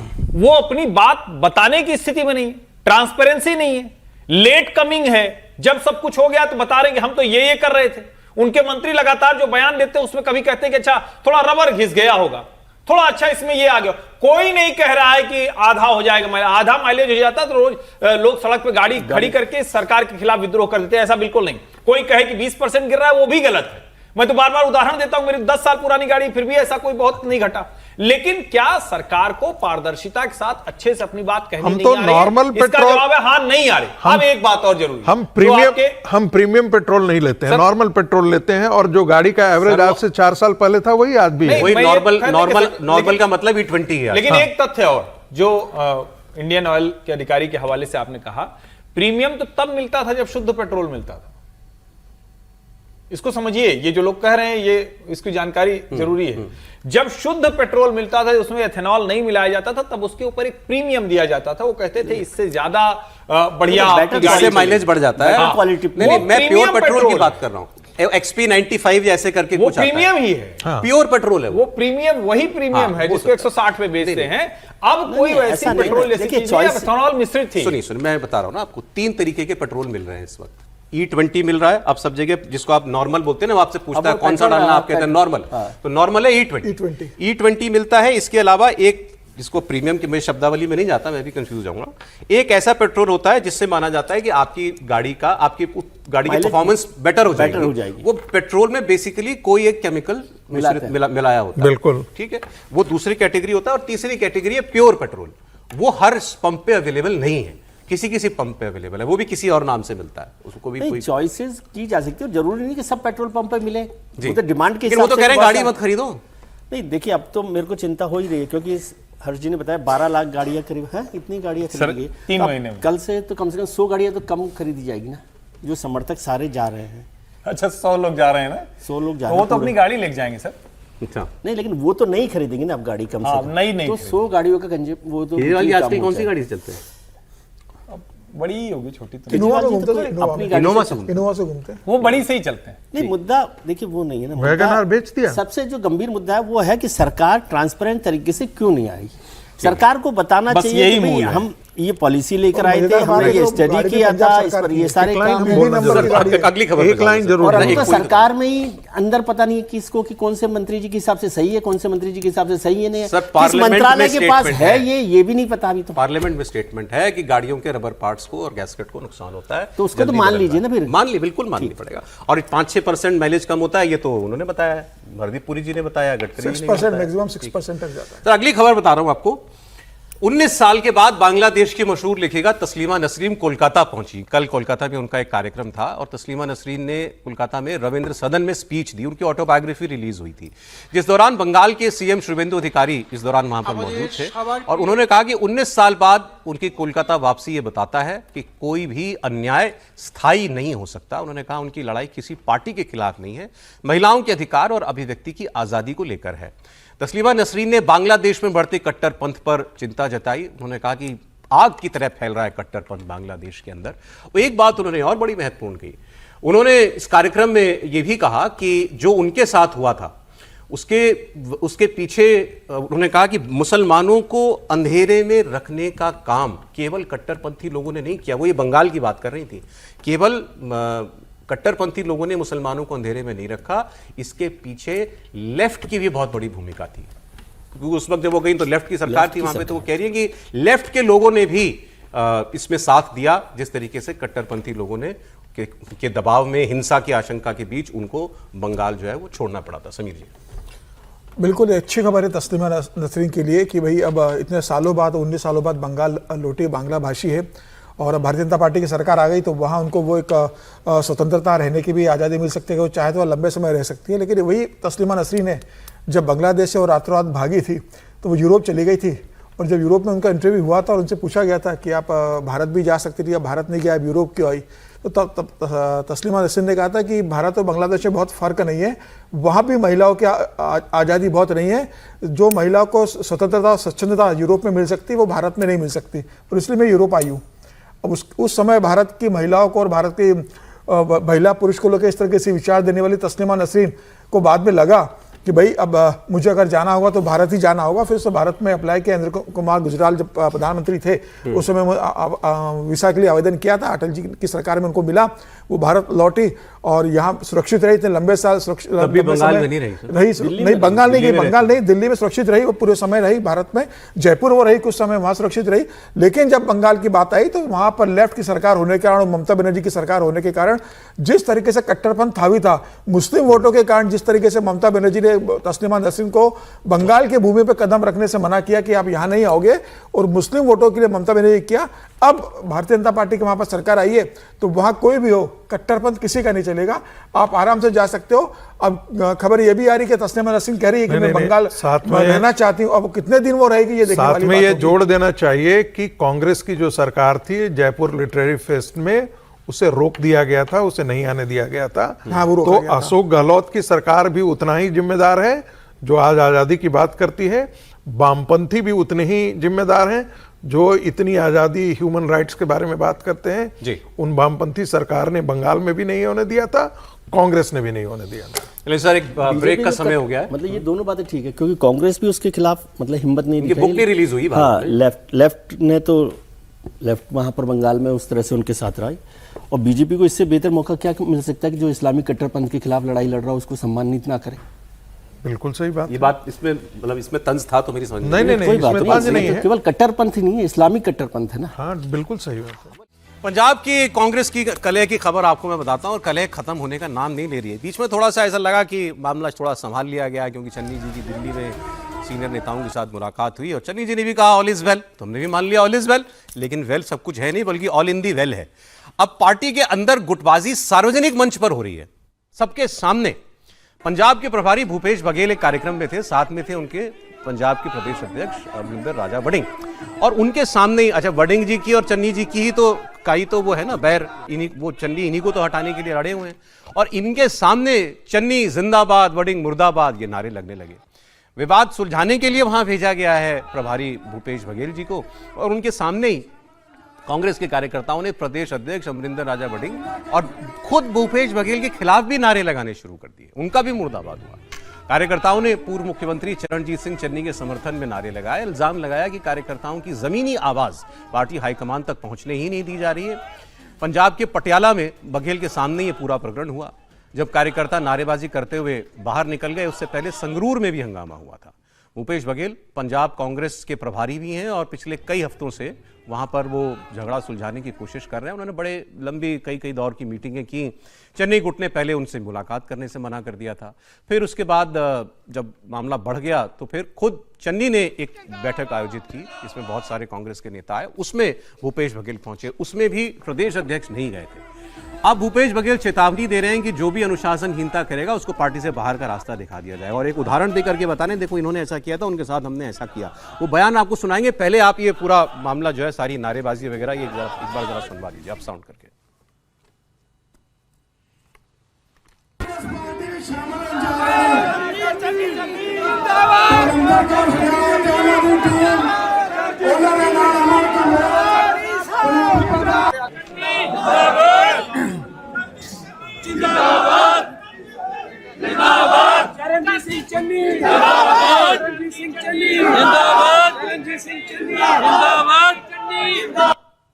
बेशक पार्टी ਦੇ ਅੰਦਰ ਮਾੜਾ ਮੋਟਾ ਪਰਿਵਾਰ ਦੇ ਵਿੱਚ ਚੱਲਦਾ ਰਹਿੰਦਾ ਹੈ ਜਿਹੜਾ ਕਿ ਜਲਦੀ ਤੁਸੀਂ ਸਾਰਿਆਂ ਨੂੰ ਇੱਕ ਫਰੇਮ ਦੇ ਵਿੱਚ ਸਾਰਿਆਂ ਨੂੰ ਤੁਸੀਂ ਦੇਖੋਗੇ। ਲੇਕਿਨ ਕਾਂਗਰਸ ਪਾਰਟੀ ਦਾ ਇੱਕ ਵੀ ਵਰਕਰ ਕਾਂਗਰਸ ਪਾਰਟੀ ਤੋਂ ਪਾਸੇ ਨਹੀਂ ਹੈ। ਕਾਂਗਰਸ ਪਾਰਟੀ ਨੂੰ ਹਰ ਦਿਨ ਮਜ਼ਬੂਤੀ ਮਿਲ ਰਹੀ ਹੈ। ਜਿੱਥੇ ਆਮ ਆਦਮੀ ਪਾਰਟੀ ਦੇ 6 ਰਾਜ ਸਭਾ ਮੈਂਬਰ ਛੱਡ ਗਏ ਨੇ, ਕਾਂਗਰਸ ਪਾਰਟੀ ਦਾ ਇੱਕ ਵੀ ਛੋਟਾ ਵਰਕਰ ਅੱਜ ਪਾਰਟੀ ਨੂੰ ਛੱਡ ਕੇ ਨਹੀਂ ਗਿਆ। शासनहीनता करेगा उसको पार्टी से बाहर का रास्ता दिखा दिया जाएगा। कोई भी हो। अरे मिसेज सिद्धू चली गई कि नहीं चली गई? साबका मुख्यमंत्री ने भी सवाल लगातार फालतू बात कर रहे हो। उसने गलती क्या किया है? क्या गलती किया है जिसने? चलो सिद्धू साहब दे लिए नो एंट्री है जी, सिद्धू परिवार दे लिए कांग्रेस नो एंट्री होगी है जी, पक्की है, कंफर्म है, वापस करिए। देखिए भविष्य कोई नहीं जानता, लेकिन मिसेज सिद्धू ने अनुशासनहीनता की, हमने उसे बाहर का रास्ता दिखा दिया। तो जो भी गलत करेगा अनुशासनहीनता बर्दाश्त नहीं किया जाएगा, चाहे कितना बड़ा क्यों ना हो। देखिए एक करके नोटिस दे दिया गया। उन्होंने बयान दिया, उसके खिलाफ कार्रवाई हो गई है। अमरिंदर राजा वड़िंग पुचकार रहे हैं और बघेल फटकार रहे हैं। ये भी स्ट्रेटेजी होती है। उन्होंने कहा कि चन्नी ने, किसी ने पूछा चन्नी के खिलाफ क्यों नहीं कार्रवाई करते आप, अनुशासनहीनता तो वही कर रहे हैं। उन्होंने कहा चन्नी ने क्या किया, चन्नी ने क्या गलत किया, सब कुछ चन्नी का ही किया धरा। चन्नी के कहे बगैर ये हो सकता है कि प्रदेश अध्यक्ष की और प्रभारी के सामने नारे लग जाएं, लोग बाहर निकल के वॉकआउट करके नारे लगाएं। खैर मजबूरी होगी बघेल साहब की भी, वो इससे ज्यादा वो क्या कह सकते हैं। अब है मामला क्या है सर समीर जी, मतलब झगड़ा है ये तो दिख गया, लेकिन चन्नी कहाँ है इसमें? चन्नी तो पीछे बैठकर इसको पूरा कंट्रोल कर रहे हैं कि कहाँ करना है, संगरूर में क्या करना है, पटियाला में क्या करना है, कैसे विरोध करना है। और ये कार्यक्रम था हर बूथ कांग्रेस मजबूत कार्यक्रम था और ऐसे मजबूत बूथ पे कर रहे थे कि वो बड़ा मजेदार वाकया हुआ। वहाँ भूपेश बघेल थे कांग्रेस के प्रभारी, सह प्रभारी जो है हिना कावरे हैं जो लांजी से मध्य प्रदेश की विधायक रही, वो सह प्रभारी पंजाब की। कल जब वहाँ बवाल मचा पटियाला में तो वो वहाँ पर थी, वो बीच बचाव करने गई तो वहाँ कांग्रेस ने पकड़ लिया कि आप कौन बीच में बोलने आ रही हो। तो बोले भाई मैं सह प्रभारी हूँ। तुमने कहा आपका नाम क्या, बोले मैं हिना कावरे।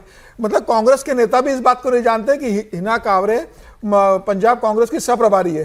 तो अब वहां की हालत देखिए कि सह प्रभारी से परिचय नहीं है, वो बीच बचाव करने जा रही है, कांग्रेस के नेता उसको पहचान नहीं रहे और चन्नी को लाने की मांग हो रही है, राजा वडिंग को हटाने की मांग हो रही है। और 8-9 महीने पहले आप इस तरीके से अगर करोगे कि आपके मतलब हो रहा है, तो मुझे लगता है कि आप तो दिल्ली आके क्या कहते सब ठीक है नहीं, लेकिन अब सर के ऊपर पानी निकल गया। अब तो भूपेश बघेल 15 दिन के लिए वहां गए हुए, कह रहे हैं कि मैं 13 तारीख को लौटूंगा, तब तक पंजाब को ठीक करके आऊंगा। अब वो खुद ठीक होके आते हैं या पंजाब को ठीक करते, देखने वाली बात होगी।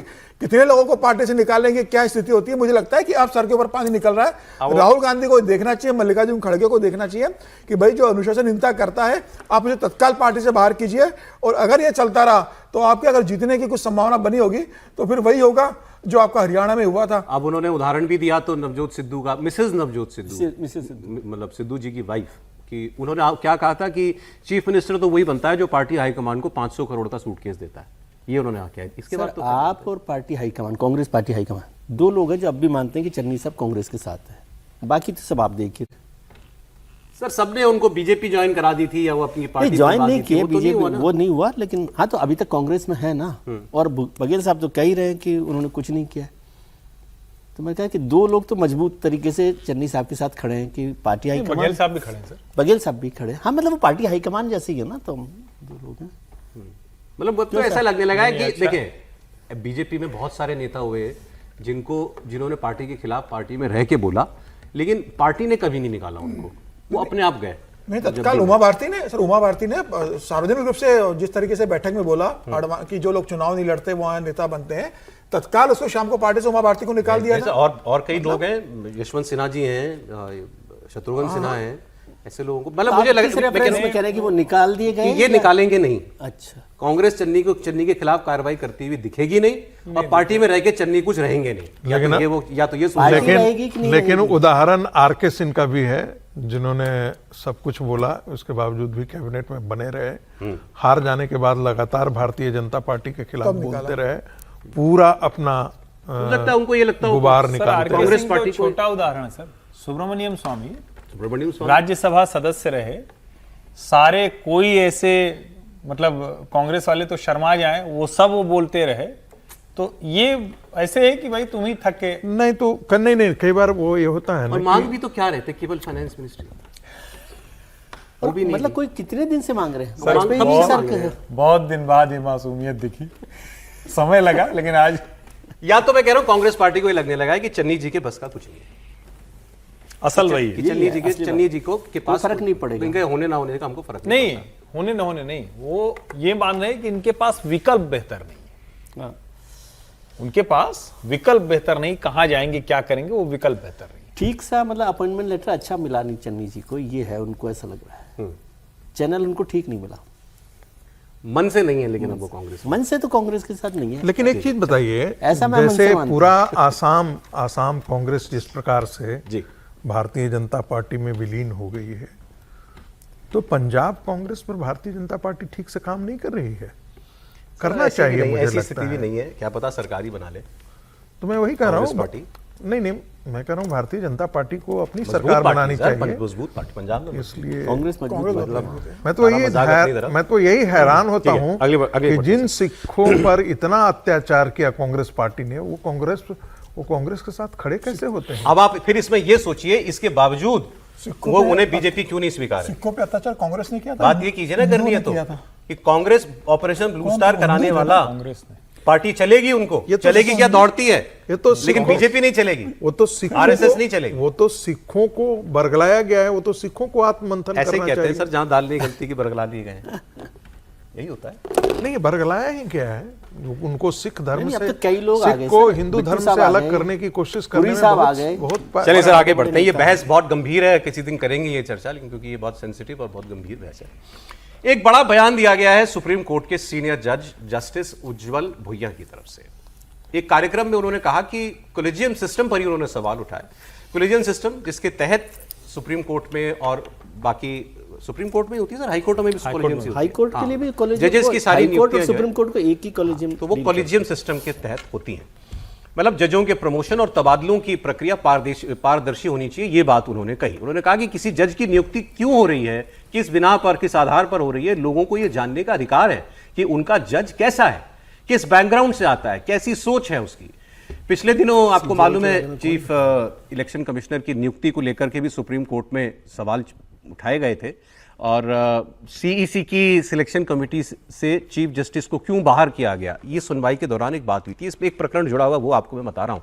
तो सरकार ने भी उस वक्त सरकार के सॉलिसिटर जनरल तुषार मेहता ने उस वक्त ये कहा था कि जब कार्यपालिका एग्जीक्यूटिव किसी दूसरी शाखा की चयन प्रक्रिया में शामिल होना चाहती है, मतलब वो फिर सरकार तो बिल लाई थी ना, ये बीजेपी की सरकार की, कॉलेजियम सिस्टम को खत्म किया जाए, एनजेएसी बिल, और सरकार का उसमें दखल हो। उन्होंने कहा कि जब हम ऐसा चाहते हैं कि हमारा आपकी नियुक्तियों में कोई दखल हो, तो आप कहते हैं कि ये हमारी ऑटोनॉमी पर सवाल है, आप हमारी ऑटोनॉमी में दखल देना चाहते हैं। लेकिन हम यहां पर चीफ इलेक्शन कमिश्नर अपॉइंट करने के लिए जब किसी जज साहब को नहीं रखना चाहते, तो आप कहते हैं कि आपको ये प्रक्रिया पारदर्शी बनानी चाहिए। तो ये दोहरा रवैया है। लेकिन जो जस्टिस भुइया ने कहा, जस्टिस भुइया ने एग्जैक्ट उनके वक्त में आपको बताऊं शब्द उनके, एक कानूनी थिंक टैंक के विधि उसकी रिपोर्ट जारी करने के मौके पर वो बोल रहे थे और उन्होंने कहा कि मैंने देखा है कि कॉलेजियम के पिछले 3 प्रस्तावों में जजों की पदोन्नति का कोई कारण नहीं बताया गया। पदोन्नति के लिए कारण नहीं बताने से अयोग्य जज न्यायपालिका में आ सकते हैं। कारण न बताकर संस्थान असल में उन न्यायाधीशों का नुकसान करता है जो सचमुच बेहतरीन है और जिन्होंने बहुत अच्छा काम किया है। इसके उलट कारण नहीं बताने से हम न्यायपालिका में ऐसे लोगों के आने का रास्ता बताते हैं। अब यहां बहुत लोडेड स्टेटमेंट दिया उन्होंने, हम ऐसे लोगों का आने का रास्ता बनाते हैं जो बाद में लोगों के समूहों को चींटियां कह सकते हैं, ऐसी टिप्पणियां कर सकते हैं जो पूरी तरीके से असंवैधानिक और संवैधानिक मूल्यों के खिलाफ हों। ऐसे लोगों का प्रवेश रोकने के लिए चर्चा होनी चाहिए। अब जोड़ने वाले हो सकता है, इससे जोड़ेंगे चीफ जस्टिस साहब ने कह दिया कॉकरोच, तो उससे इतना बड़ा बखेड़ा खड़ा हो गया। इन्होंने किसी कॉन्टेक्स्ट में कहा कि जज किसी को चीटी कह देता है, उन्होंने चीटी कहा, लेकिन उन्होंने एक बहस छेड़ दी कि हमारे प्रक्रिया जो है हमारी जजेस को नियुक्ति, ट्रांसफर, पोस्टिंग की, वो और ट्रांसपेरेंट होनी चाहिए। जी त्रिपाठी जी। नहीं, देखिए, इसमें तो कहीं कोई संदेह की बात ही नहीं है कि देश ये कह रहा है कि जजों की नियुक्ति की प्रक्रिया में होना चाहिए। लेकिन जिस तरह की टिप्पणियां जजेज एक दूसरे के खिलाफ कर रहे हैं, तो इसका मतलब तो ये हुआ कि अभी भी डाइवर्सिफिकेशन तो है। ऐसा तो है नहीं कि एकांगी विचार हो गया हो कि एक तरह के ही जज हों, एक तरह के ही न्यायाधीश हों, दूसरे तरह के हों ही नहीं। और सवाल यहां यह भी उठता है कि क्या पॉलिटिकली मोटिवेटेड डिसीजंस ज्यादा लिए जा रहे हैं क्या? और अगर वो लिए जा रहे हैं तो उनकी नियुक्ति कब हुई होगी? क्योंकि सुप्रीम कोर्ट में कोई जस्टिस आगे बढ़ेगा तो पहले वो हाई कोर्ट में आया होगा, ये संभव नहीं है। और उस वक्त कौन सी सरकार रही होगी, कौन सा कोलिजियम रहा होगा? क्या सरकार का दखल है या सिर्फ कोलिजियम ही इस तरह से काम करता रहा है क्या? और जिसको बार बार कहा जाता है ना कि कुछ परिवारों के इकोसिस्टम में पूरी की पूरी न्यायपालिका है। कई बार कहा जाता है ना, बड़ा वकील ये, उनके बेटे ये, उनके बेटे ये, ऐसे कहा जाता है। तो उससे, जैसे हम कई बार कहते हैं ना कि डेमोक्रेसी में हमें ढेर सारे रिफॉर्म करने की जरूरत है, तो जुडिशरी में भी ढेर सारे ऐसे सुधार अपेक्षित हैं, इसमें कोई बट नहीं। देखिए, सुधार असली में तभी होते हैं जब उनकी मांग संस्थान के अंदर से उठे। कहीं भी अगर आप बाहर से लाते हैं तो लगता है थोपने की कोशिश हो रही है। ऐसे ही हुआ था एनजेएसी बिल के साथ। लेकिन जो मैं आपको ये मैटर अभी प्रकरण बता रहा था, सीईसी की नियुक्ति की सुनवाई में सरकार की तरफ से कहा गया कि हम आपकी भर्ती प्रक्रिया में, नियुक्ति प्रक्रिया में अगर आना चाहें तो आप कहते हैं ऑटोनॉमी में दखल है, और आप हमारे में आना चाहते हैं, हमारे डोमेन में, ये कह करके कि आपको पारदर्शी होना चाहिए। तो इस पर जज साहब जो थे, उन्होंने, जस्टिस दीपांकर दत्ता, उन्होंने भी एक बड़ी टिप्पणी की। उन्होंने कहा कि आप जब कहते हैं कि जज ही जज को चुनते हैं तो हमें हैरानी होती है, क्या सच में न्यायाधीश को चुनते हैं? और फिर उन्होंने ये कहा कि कार्यपालिका और विधायिका, एग्जीक्यूटिव और लेजिस्लेचर, ये दो ही ऐसी शाखाएं हैं जो सीधे जनता के प्रति जवाब दें। इसका क्या मतलब? जुडिशरी जनता के प्रति जवाब देनी है? दोनों बातों में उनकी बात होनी चाहिए। सर, महत्वपूर्ण है। देखिए, एक तो कॉलेजियम को लेकर बहुत समय से बहस हो रही है और मैं इस बात से बहुत पूर्णतः सहमत हूँ कि हर सिस्टम में ही कुछ गड़बड़ियाँ होती रहती है, तो रिफॉर्म पर काम करना ही चाहिए और जुडिशरी में अब बहुत रिफॉर्म की ज़रूरत आ गई है। अपॉइंटमेंट्स को लेकर बहुत समय से चर्चा हो रही है और अपॉइंटमेंट्स के बाद जो एक्शन हुए हैं अभी आपने देखा ही होगा। एक जज साहब का वो अभी तक चोरी वाला मसला क्या नहीं हुआ, दूसरे जज साहब ने क्या बोला था, कहाँ बोला था, उस पर क्या फैसला हुआ नहीं हुआ, ट्रांसफ़र होता है, अपॉइंटमेंट होते हैं, हाई कोर्ट में कैसे जा रहे हैं इसको, और ये जुडिशरी के अंदर इस पर बहुत बहस हो रही है।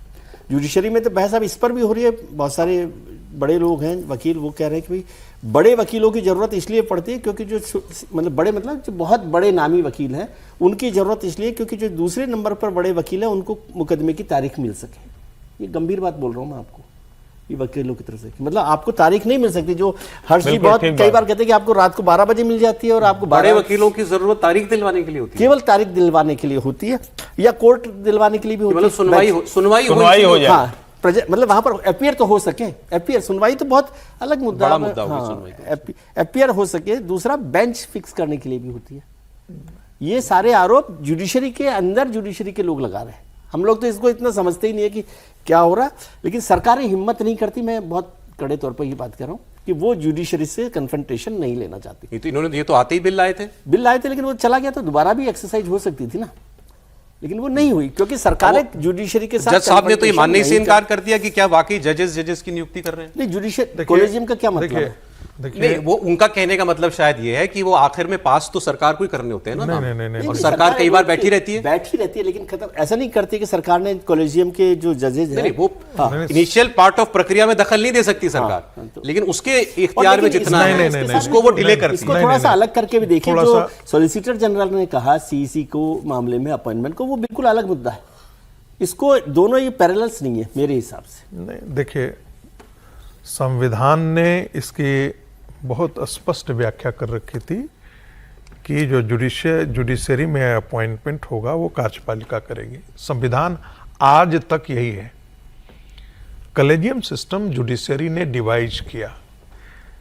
कलेजियम सिस्टम डिवाइज कब किया? जब सरकारें बहुत कमजोर थी, संविध सरकारें इस देश में चल रही थी, और उन्होंने जो पावर एग्जीक्यूटिव का होना चाहिए था वो पावर उन्होंने अप्रोप्रिएट कर लिया।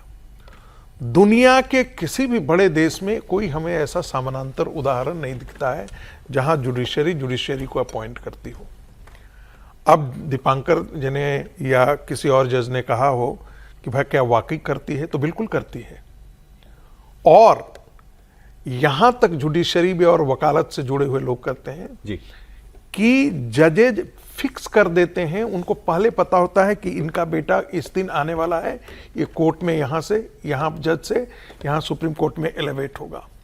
आप जरा रंगनाथ मिश्रा का पूरा खानदान देखिए तो जरा, जस्टिस चंद्रचूड़ का खानदान देखिए तो जरा सा, नहीं तो खत्म, थोड़ी इंपॉर्टेंट बात हो जाएगी। तो ये पूरी जुडिशरी के अंदर एक रोग लगा हुआ है, और जिसे कह रहे हैं कि भाई जुडिशियल रिफॉर्म्स को आपने क्यों रोक दिया था? सीईसी में आपके दखल का मतलब क्या? आप जुडिशरी होने का मतलब बहुत ईमानदार है क्या? ठीक है सर। हम लोगों ने तो देखा है कि जुडिशरी के कैसे कैसे न्यायालय, साहबुद्दीन को भी बेल दिया था ना, इसी सुप्रीम कोर्ट ने दिया था सरकार। सारे हत्या के केस और मर्डर के केस होते हुए इसी सुप्रीम कोर्ट ने बेल दिया था। सर, जुडिशरी रिफॉर्म पे सरकार बाद में जाए, सरकार कंफर्म ये कर दे कि कोई भी जज रिटायरमेंट होने के बाद कम से कम 10 साल तक किसी पद पे नहीं जाए, न वो राज्यसभा जाए न किसी संवैधानिक पद पे उसको आज सरकार बिठाए। ऐसी व्यवस्था कर दे तो भी व्यवस्था बहुत सुधर जाएगी। ठीक है सर, एक बार बता रहा हूं आपको, ऐसे तो नहीं कर सकती, अपना काम भी करवाए और ऐसे करे, ऐसे तो नहीं हो सकता। नहीं, आर्बिट्रेशन में कितने सारे लोग जजेज हैं, आर्बिट्रेशन में जो रिटायर तो फिर आर्बिट्रेशन में जाते हैं। अब मधुमक्खी का छत्ता छेड़ने की जरूरत है आपको, फिर बात निकलेगी तो कहां तक जाएगी? फिर इनकी प्रासंगिकता क्या रह जाएगी? प्रधानमंत्री मोदी ने जेन जी को सही राह दिखाने के लिए एक और प्रण लिया, वो आपको बताते हैं। एक मुहिम बड़ी शुरू की है उन्होंने। अगले 100 हफ्तों तक प्रधानमंत्री जेन जी के साथ मिलकर देश को नशा मुक्त करेंगे। युवाओं को ड्रग्स से दूर रखने के लिए प्रधानमंत्री ने एक मैराथन अभियान शुरू किया है, विकसित भारत संकल्प के लिए नशा मुक्त युवा। मोदी का यह अभियान 100 हफ्तों तक चलेगा। इसके जरिए करोड़ों युवा अलग अलग तरीकों से नशे के खिलाफ जंग छेड़ेंगे, जन जागरूकता अभियान चलाएंगे। प्रधानमंत्री ने आज इस कार्यक्रम में कहा कि नशे के दलदल में फंसा युवा न तो परिवार का कल्याण कर सकता है, न समाज का, न देश का। विकसित भारत संकल्प अभियान के लिए नशा मुक्त युवा, इस मूवमेंट का नाम ही इसके संकल्प को स्पष्ट करता है। क्योंकि आज जब देश ने विकसित भारत का लक्ष्य तय किया है, तो इसके लिए आवश्यक है देश का युवा तन से स्वस्थ हो, मन से स्वस्थ हो, आत्मविश्वास से भरपूर हो और ड्रग्स जैसी घातक आदत से हमेशा हमेशा दूर ही रहे, देखिए, है बहुत बड़ा अभियान ये नशा, खास तौर पर ड्रग्स, उसके खिलाफ अभियान। मतलब किसी भी व्यक्ति को इसका समर्थन नहीं करना चाहिए। और ड्रग्स की बीमारी कई राज्यों में बहुत बुरी तरह फैली हुई है, जिसमें पंजाब है, कश्मीर है, नॉर्थ ईस्ट है। तो इसको लेकर के एक बड़ा अभियान सरकार ने छेड़ा, इसकी तारीफ होनी चाहिए सर। नहीं, बहुत अच्छी शुरुआत है और मुझे लगता है कि युद्ध स्तर पर जो प्रधानमंत्री ने संकल्प लिया इसका असर होगा। और मुझे लगता है कि मतलब भारतीय जनता पार्टी के कार्यकर्ताओं को भी जमीनी स्तर पर इसको आगे ले जाने की कोशिश करना चाहिए और हर युवा को इससे जुड़ना चाहिए। एक बड़ा संकल्प है और जिस तरीके से ड्रग्स का लगातार बढ़ रहा है, कि जिस तरीके से पाकिस्तान, बांग्लादेश और तमाम देशों से जिस ड्रग्स की सप्लाई हो रही है, ड्रग्स में एक अपराध, सिंडिकेट अपराध है, गिरोह जो जिस तरीके से काम कर रहे हैं इसके अंदर, तो मुझे लगता है कि पंजाब तो इस मामले में किस तरीके से पंजाब के फोटोग्राफ्स आ रहे हैं वहाँ से कि युवा कैसा ड्रग्स के अंदर इन्वॉल्व हो गया। नॉर्थ ईस्ट लगभग आधा 40% ड्रग्स में चला गया। तो ये अच्छी शुरुआत की। और जो अमित शाह जी ने कहा था कि देश को नक्सलवाद से मुक्त किया है, अब देश को ड्रग्स से मुक्त करने वाले हैं। तो अमित शाह जी अभियान छेड़ा, होम मिनिस्टर का पहले से ये बड़ा बिल्कुल अभियान है और मुझे लगता है कि प्रधानमंत्री मोदी ने आज जो शुरुआत की है, अमित शाह इसे आगे लेकर जाएंगे और वो भी इसके लिए भी कोई डेडलाइन तय करेंगे कि इस डेडलाइन तक हम देश को ड्रग्स मुक्त कर देंगे।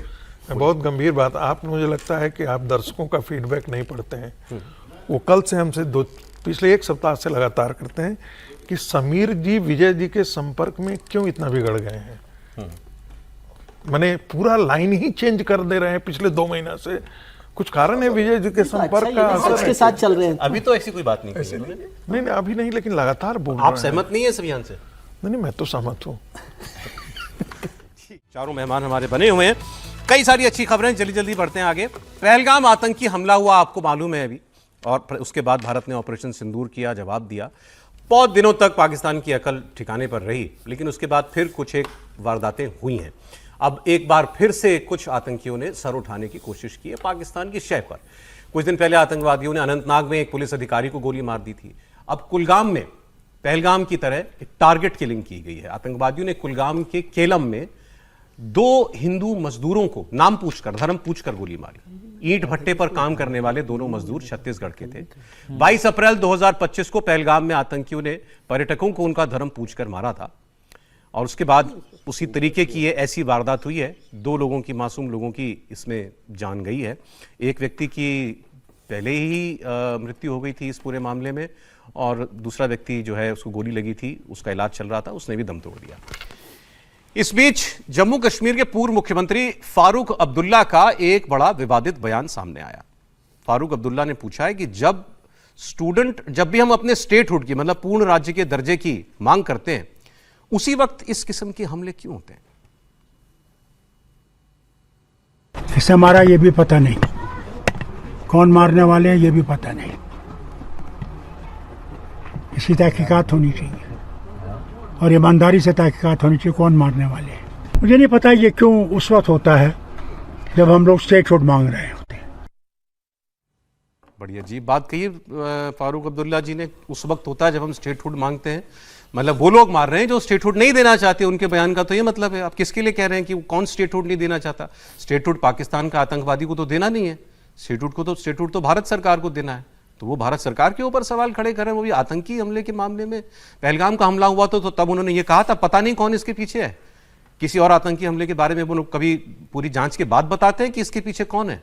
सबको मालूम है पाकिस्तान परस्त आतंकवादी हैं। इस मामले वो कह रहे हैं मालूम नहीं किसने मारा, मतलब वो डाउट क्रिएट कर रहे हैं कि मारने वाला कौन है। अभी इस नतीजे पर जल्दी मत पहुंचो, सीधे मत बोलो कि इसके पीछे कोई पाकिस्तान समर्थित आतंकवादी होंगे। बड़ी ही अजीबोगरीब और मुझे तो बड़ा निंदनीय बयान लगा। त्रिपाठी जी, नहीं देखिए, ये अब्दुल्ला मुफ्ती गठजोड़ ने जिस तरह से बर्बाद किया कश्मीर को, और मुफ्ती जिसको कहते हैं कि बिना कोई कवर, बिना कोई उसके उस तरह की राजनीति करने वाला परिवार रहा।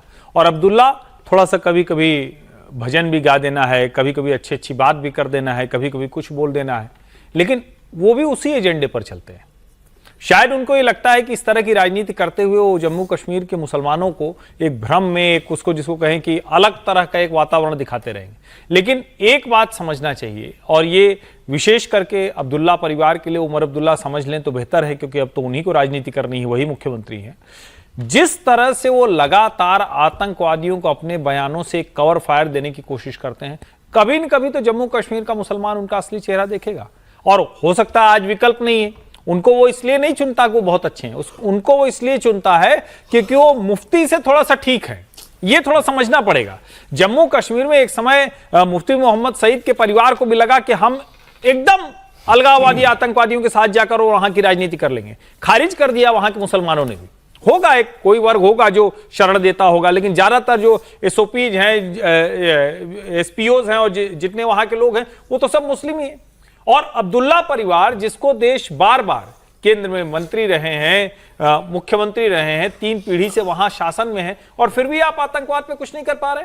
अब आप इसमें यह कह के नहीं बच सकते कि हमें पूर्ण राज्य का दर्जा नहीं मिला। इसका मतलब जो बेसिक काम आपको करना नहीं करना है, और जब ये भ्रम फैलाते हैं तो आप दरअसल देश के सामने कश्मीर को खड़ा करने का एक कुत्सित प्रयास कर रहे होते। इसकी निंदा इसी तरह ये नहीं पता मुझे फारूक अब्दुल्ला जी ने पीओके में जो 50 लोग मार दिए गए 4 दिनों में, उसके बारे में कैसे कहा, किन शब्दों में कहा? एक लाइन तो आपके दर्शकों को मैं रिपीट कर देना चाहता हूं। फारूक अब्दुल्ला के पिता शेख अब्दुल्ला को नेहरू की सरकार, जो कि बड़ा करीबी थी, उसको भी गिरफ्तार करना पड़ा था, क्योंकि शेख अब्दुल्ला अमेरिका से बात करके स्वतंत्र कश्मीर की बात करने जा रहे थे।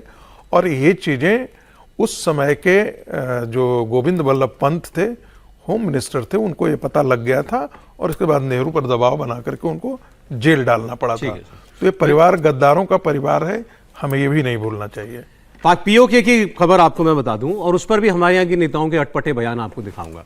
मुनीर की सेना कैसे इस वक्त वहां कत्लेआम मचा रही है। पीओके में जो क्रांतिकारी प्रदर्शन चल रहा है, पाकिस्तान से अलग होने की राह पर पीओके चल पड़ा है। मुनीर की कायर सेना जितना खून बहा रही है, ये बगावत उतनी ज्यादा भड़कती जा रही है, और अब तो आग लाहौर तक पहुंच गई है। यहाँ पीओके में हो रहे जुल्म के खिलाफ आवाज बुलंद की गई। लाहौर प्रेस क्लब के बाहर सैकड़ों लोग जमा हुए, महिलाएं भी अच्छी खासी तादाद में इसमें थी। पाकिस्तान की पुलिस ने इनकी आवाज बंद करने की कोशिश की, लेकिन प्रदर्शनकारियों ने पीओके की आवाज उठाने में कोई कसर नहीं छोड़ी। पिछले 54 दिनों से यहाँ पर प्रदर्शन जारी है। ये लोग अपने लिए ऑटोनॉमी मांग रहे हैं, अपने लिए बेहतर रिसोर्सेज मांग रहे हैं। कोटली, मुजफ्फराबाद, रावलाकोट, जबरदस्त विरोध प्रदर्शन तमाम जगहों पर चल रहा है, और अभी तक 70 से ज्यादा लोगों की जान गई है। पिछले 4-5 दिनों में 50 लोगों की जान जाने की बात कही जा रही है। भारत ने भी कहा है कि अंतर्राष्ट्रीय समुदाय इस पर बोले, लेकिन कौन सी दुनिया में आवाज आपको उसके खिलाफ बोलती हुई सुनाई देगी? कौन सा देश जो है वो आपको दिखा जिसने खुल करके पाकिस्तान को कहा हो कि आप वहां पर कत्लेआम मचा रहे हैं? 50 लोग, 70 लोग मारे जाना एक प्रदर्शन के अंदर, आप इमेजिन कीजिए अगर इसका एक 10वां हिस्सा भी भारत में कहीं हो गया होता तो कितना हल्ला हंगामा पूरी दुनिया में कहीं ना कहीं मचा दिया गया होता। इस पर मैं अभी आपने फारूक अब्दुल्ला का बयान देखा ना, महबूबा मुफ्ती जी का बयान पढ़ रहा हूं, उसको आप जरा सुनिए। The visuals emerging from across the LOC in the other part of Kashmir are deeply heart breaking. It is painful to see peaceful protesters being met with brute force. The government of Pakistan must adopt a more humane approach and choose dialogue over force. Reports suggest that the protesters' demands are genuine and deserve to be heard. No nation grows stronger by disempowering its own people or by silencing them at gunpoint. Own people? POK के लोग पाकिस्तान के own people हैं, और ये महबूबा मुफ्ती कह रही है कहां गया कश्मीर? कहां? उसको आप कश्मीर नहीं मानती? अगर वो कश्मीर है तो वो पीओके के लोग, वो पाकिस्तान के लोग कैसे हैं? और ये भारत की कश्मीर की पूर्व मुख्यमंत्री कह रही है कि अपने लोगों के साथ जाती ना करे पाकिस्तान, डायलॉग करे उनके साथ। और इतना मतलब रिवायती सा पोस्ट, 70 लोग मर गए और आप ऐसे कर रही हैं जैसे कहीं पर वाटर कैनन चलाओ केवल प्रदर्शनकारियों के ऊपर। ऐसा बयान उन्होंने दिया है। मैं भी इनके बयान पे भी मैं हैरान हूं सर। बहुत, मैं हैरान नहीं हूँ क्योंकि वो उस तरह के रवैया हमेशा अपनाते। इन्होंने ये भूल गए क्या पीओके? हाँ, पीओके भूल गए। और दूसरा, वो तो कंडेम करके शुरुआत करनी चाहिए ना, यदि आप उस बयान को देख रहे हो। और यहाँ जो पीओके में जो हो रहा है, मेरे ख्याल से हम लोग हर रोज़ चिंता इस बात पर करते हैं। और महबूबा मुफ्ती जी को पहले तो कंडेम करना चाहिए कि पाकिस्तान सरकार कैसे करे। मोर ह्यूमन क्या है? आपने उसमें एक शब्द और बोला कि मोर ह्यूमन भी है ना, तो मोर ह्यूमन क्या है? वो तो अनह्यूमन, इनह्यूमन, जो भी कह लें, गोलीबारी, मारपीट, सब कुछ वहाँ पर पाकिस्तान की सरकार जो जिस तरह से कुचल सकती है वो कुचल रही है। और हम लोग तो यहाँ पर बार बार इस बात पर बात करते रहे, हमारे पैनल में भी सब लोग, कि भारत सरकार को भी थोड़ा ज़्यादा जोरदार तरीके से इसको किसी भी प्लेटफॉर्म पे या किसी भी रास्ते से ज़्यादा जोर से बात करनी चाहिए। अरे ये तो ऐसा हमारे लोग हैं, ऐसा काम हुआ, इस पर सैंक्शंस लग जाएं किसी देश पे। हाँ, वही कह रहा हूँ ना, इतना बड़ा वो मसला है उस पर। जी नहीं, मुझे लगता है कि भारत सरकार को यह स्टेटमेंट देना चाहिए कि हमारे नागरिकों पर जो पाक ऑक्युपाइड कश्मीर बोलना है, तो ऐसे ही चाहिए सर, हमारे हमारे लोगों पर हो रहा है, हमारे लोगों पर हमारे ऐसे ही लोगों पर, बोलना हमारे नागरिकों पर हमने भी जुल्म ऐसा करना स्टैंड बंद लिया करें। नहीं अभी, लेना चाहिए। और ठीक है। और जो मुफ्ती महबूबा कह रही है वो तो साफ तौर पर कह रही है जो देशद्रोही है, क्योंकि जब आप ये कहते हैं कि पाक ऑक्युपाइड कश्मीर जो है वो पाकिस्तान का है, उसके आप मीनिंग को आप इम्प्लाइड मीनिंग उसका यही यही मतलब है। निकलता तो ये तो देशद्रोह है, ये तो मान्यता देना। अगली खबर पर बढ़ता हूं सर। एक हमारे विवाद चल रहा है हॉकी टीम की नई यूनिफॉर्म को, जर्सी को लेकर के, और बढ़ता ही जा रहा है। मैंने खबर 4-5 दिन पहले देखी थी, अब इसमें नए लोगों की एंट्री हो गई है। हॉकी वर्ल्ड कप के लिए दरअसल टीम इंडिया की जर्सी का रंग बदल दिया गया। अभी तक भारत की जो भी टीमें किसी भी स्पोर्ट में होती हैं, मेरे ख्याल से तो सभी जगह या बाय एंड लार्ज सब जगह लोग ब्लू पहनते हैं। अब ये रंग बदल के ऑरेंज कर दिया गया। भगवा, अब इसको भगवा नहीं कहना चाहिए, नारंगी कहना चाहिए, भगवे का दूसरा मतलब हो जाता है। पुरुष और महिला टीम नेदरलैंड और बेल्जियम में होने वाली इस टूर्नामेंट में नीले कलर की बजाय इस नारंगी रंग की जर्सी में नजर आएगी। इस मामले में हॉकी इंडिया के अध्यक्ष दिलीप तिर्की के बयान ने विवाद और बढ़ा दिया। दिलीप तिर्की ने कहा कि हॉकी का टर्फ ब्लू होने के कारण खिलाड़ियों को नीले रंग से परेशानी होती थी, इसलिए जर्सी का रंग बदला गया। लेकिन उन्होंने दूसरे बयान में हॉकी इंडिया पर ही सवाल उठा दिए। उन्होंने कहा कि उन्हें भी इस बदलाव की पहले से जानकारी नहीं थी। जर्सी के कलर बदलने के फैसले पर उन्होंने एग्जीक्यूटिव बोर्ड को मेल करके स्पष्टीकरण मांगा है और इस पर पॉलिटिक्स भी हो रही है। कांग्रेस के प्रेसिडेंट मल्लिकार्जुन खड़गे ने कहा है कि इतना बड़ा डिसीजन बिना हो कि अगर हेड को नहीं पता तो फिर फैसला लिया किसने? बोर्ड ने। उन्होंने बोर्ड को चिट्ठी लिखी है, मतलब बोर्ड ने किया, तभी उन्होंने बोर्ड को चिट्ठी लिखी है। बोर्ड अपने अध्यक्ष को नहीं बताएगा इतना बड़ा फैसला वो कर रहा है। अच्छा, अध्यक्ष को पता नहीं है कि यह फैसला हो गया, अध्यक्ष को वजह पता है कि टर्फ भी ब्लू होता है, इसीलिए जो है प्रॉब्लम होती है, तो हमने जर्सी का रंग बदल दिया। अब जो भी हो इसके पीछे कांग्रेस पार्टी, इस पर राहुल गांधी ने भी, प्रियंका गांधी ने भी पार्लियामेंट में कुछ दिनों बाहर इसका जवाब दिया था कि कर ले, ये तो हर चीज को भगवे में रंग देना चाहती है भाजपा की सरकार। इसको उस एंगल से विवाद में डाला जा रहा है। समीर जी, वैसे एक चीज इतनी बड़ी बात है। ऐसे एक बता दूं कि दिल्ली सरकार ने भी जो डिवाइडर है उसका जो रॉड है उसको कलर करके भगवा कर दिया है। नहीं, इसमें कोई है वजह विवाद की? नहीं, मुझे नहीं लगता कि इसको बहुत ज्यादा तुल देने की जरूरत है। इसके अंदर टेक्निकल इशू का है और दिलीप तिर्की का बयान भी आ गया कि उड़ीसा सरकार ने भी मुझे स्पष्टीकरण मांगा था, और जो मैं तो हॉकी का अध्यक्ष हूँ और मुझे जो कमेटी ने सिफारिश दी है उससे मैं अब संतुष्ट हूँ। अब उनका ये बयान आ गया है कि जो उन्होंने कारण बताया बदलने के, उससे मुझे लगता है कि सहमत हुआ जा सकता है और उन्होंने भी सहमति जताई है।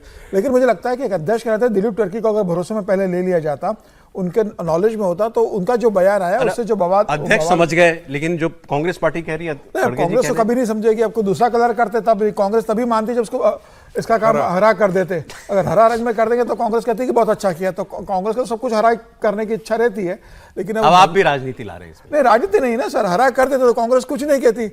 मुझे लगता है कि भगवा किया ठीक है, उसमें कोई आपत्ति वाली बात नहीं है। टीम बेहतर प्रदर्शन करे, उनको कंट्रोवर्सी ओवर कंट्रोवर्सी को दिक्कत नहीं। पार्टी ने जो छड़ें होती थी डिवाइडर के पास लगा हुआ था, सबको हरा कर दिया था। तो भारतीय जनता पार्टी की अगली खबर आपको बताता हूं मैं। अभी आपने देखा था पार्लियामेंट में एक छोटी सी नाट्य प्रस्तुति हुई थी। पप्पू यादव जी भगवा पहन के पुजारी बन के चंदा चोरी कर रहे थे और राहुल गांधी चंदा दे रहे थे। इसके बाद मामला बढ़ गया है, एक पुलिस कंप्लेंट हो गई है बनारस में। पप्पू यादव का भी नाम है, राहुल गांधी का भी नाम है। इससे पहले बीजेपी की सांसद मानसूरी स्वराज ने दिल्ली में एक थाने में जाकर के भी उनके खिलाफ पप्पू यादव, राहुल गांधी और अयोध्या से समाजवादी पार्टी के सांसद अवधेश प्रसाद के खिलाफ शिकायत दर्ज कराई थी। और वाराणसी में भी पप्पू यादव के अलावा राहुल गांधी और अवधेश प्रसाद के खिलाफ ये FIR हो गई है। अब इसमें एक स्टेटमेंट आया है, चलिए ये तो हो जाते हैं, बड़े नेताओं पर भी FIR कोई बड़ी बात नहीं है। हालांकि मामला बड़ा टेढ़ा है।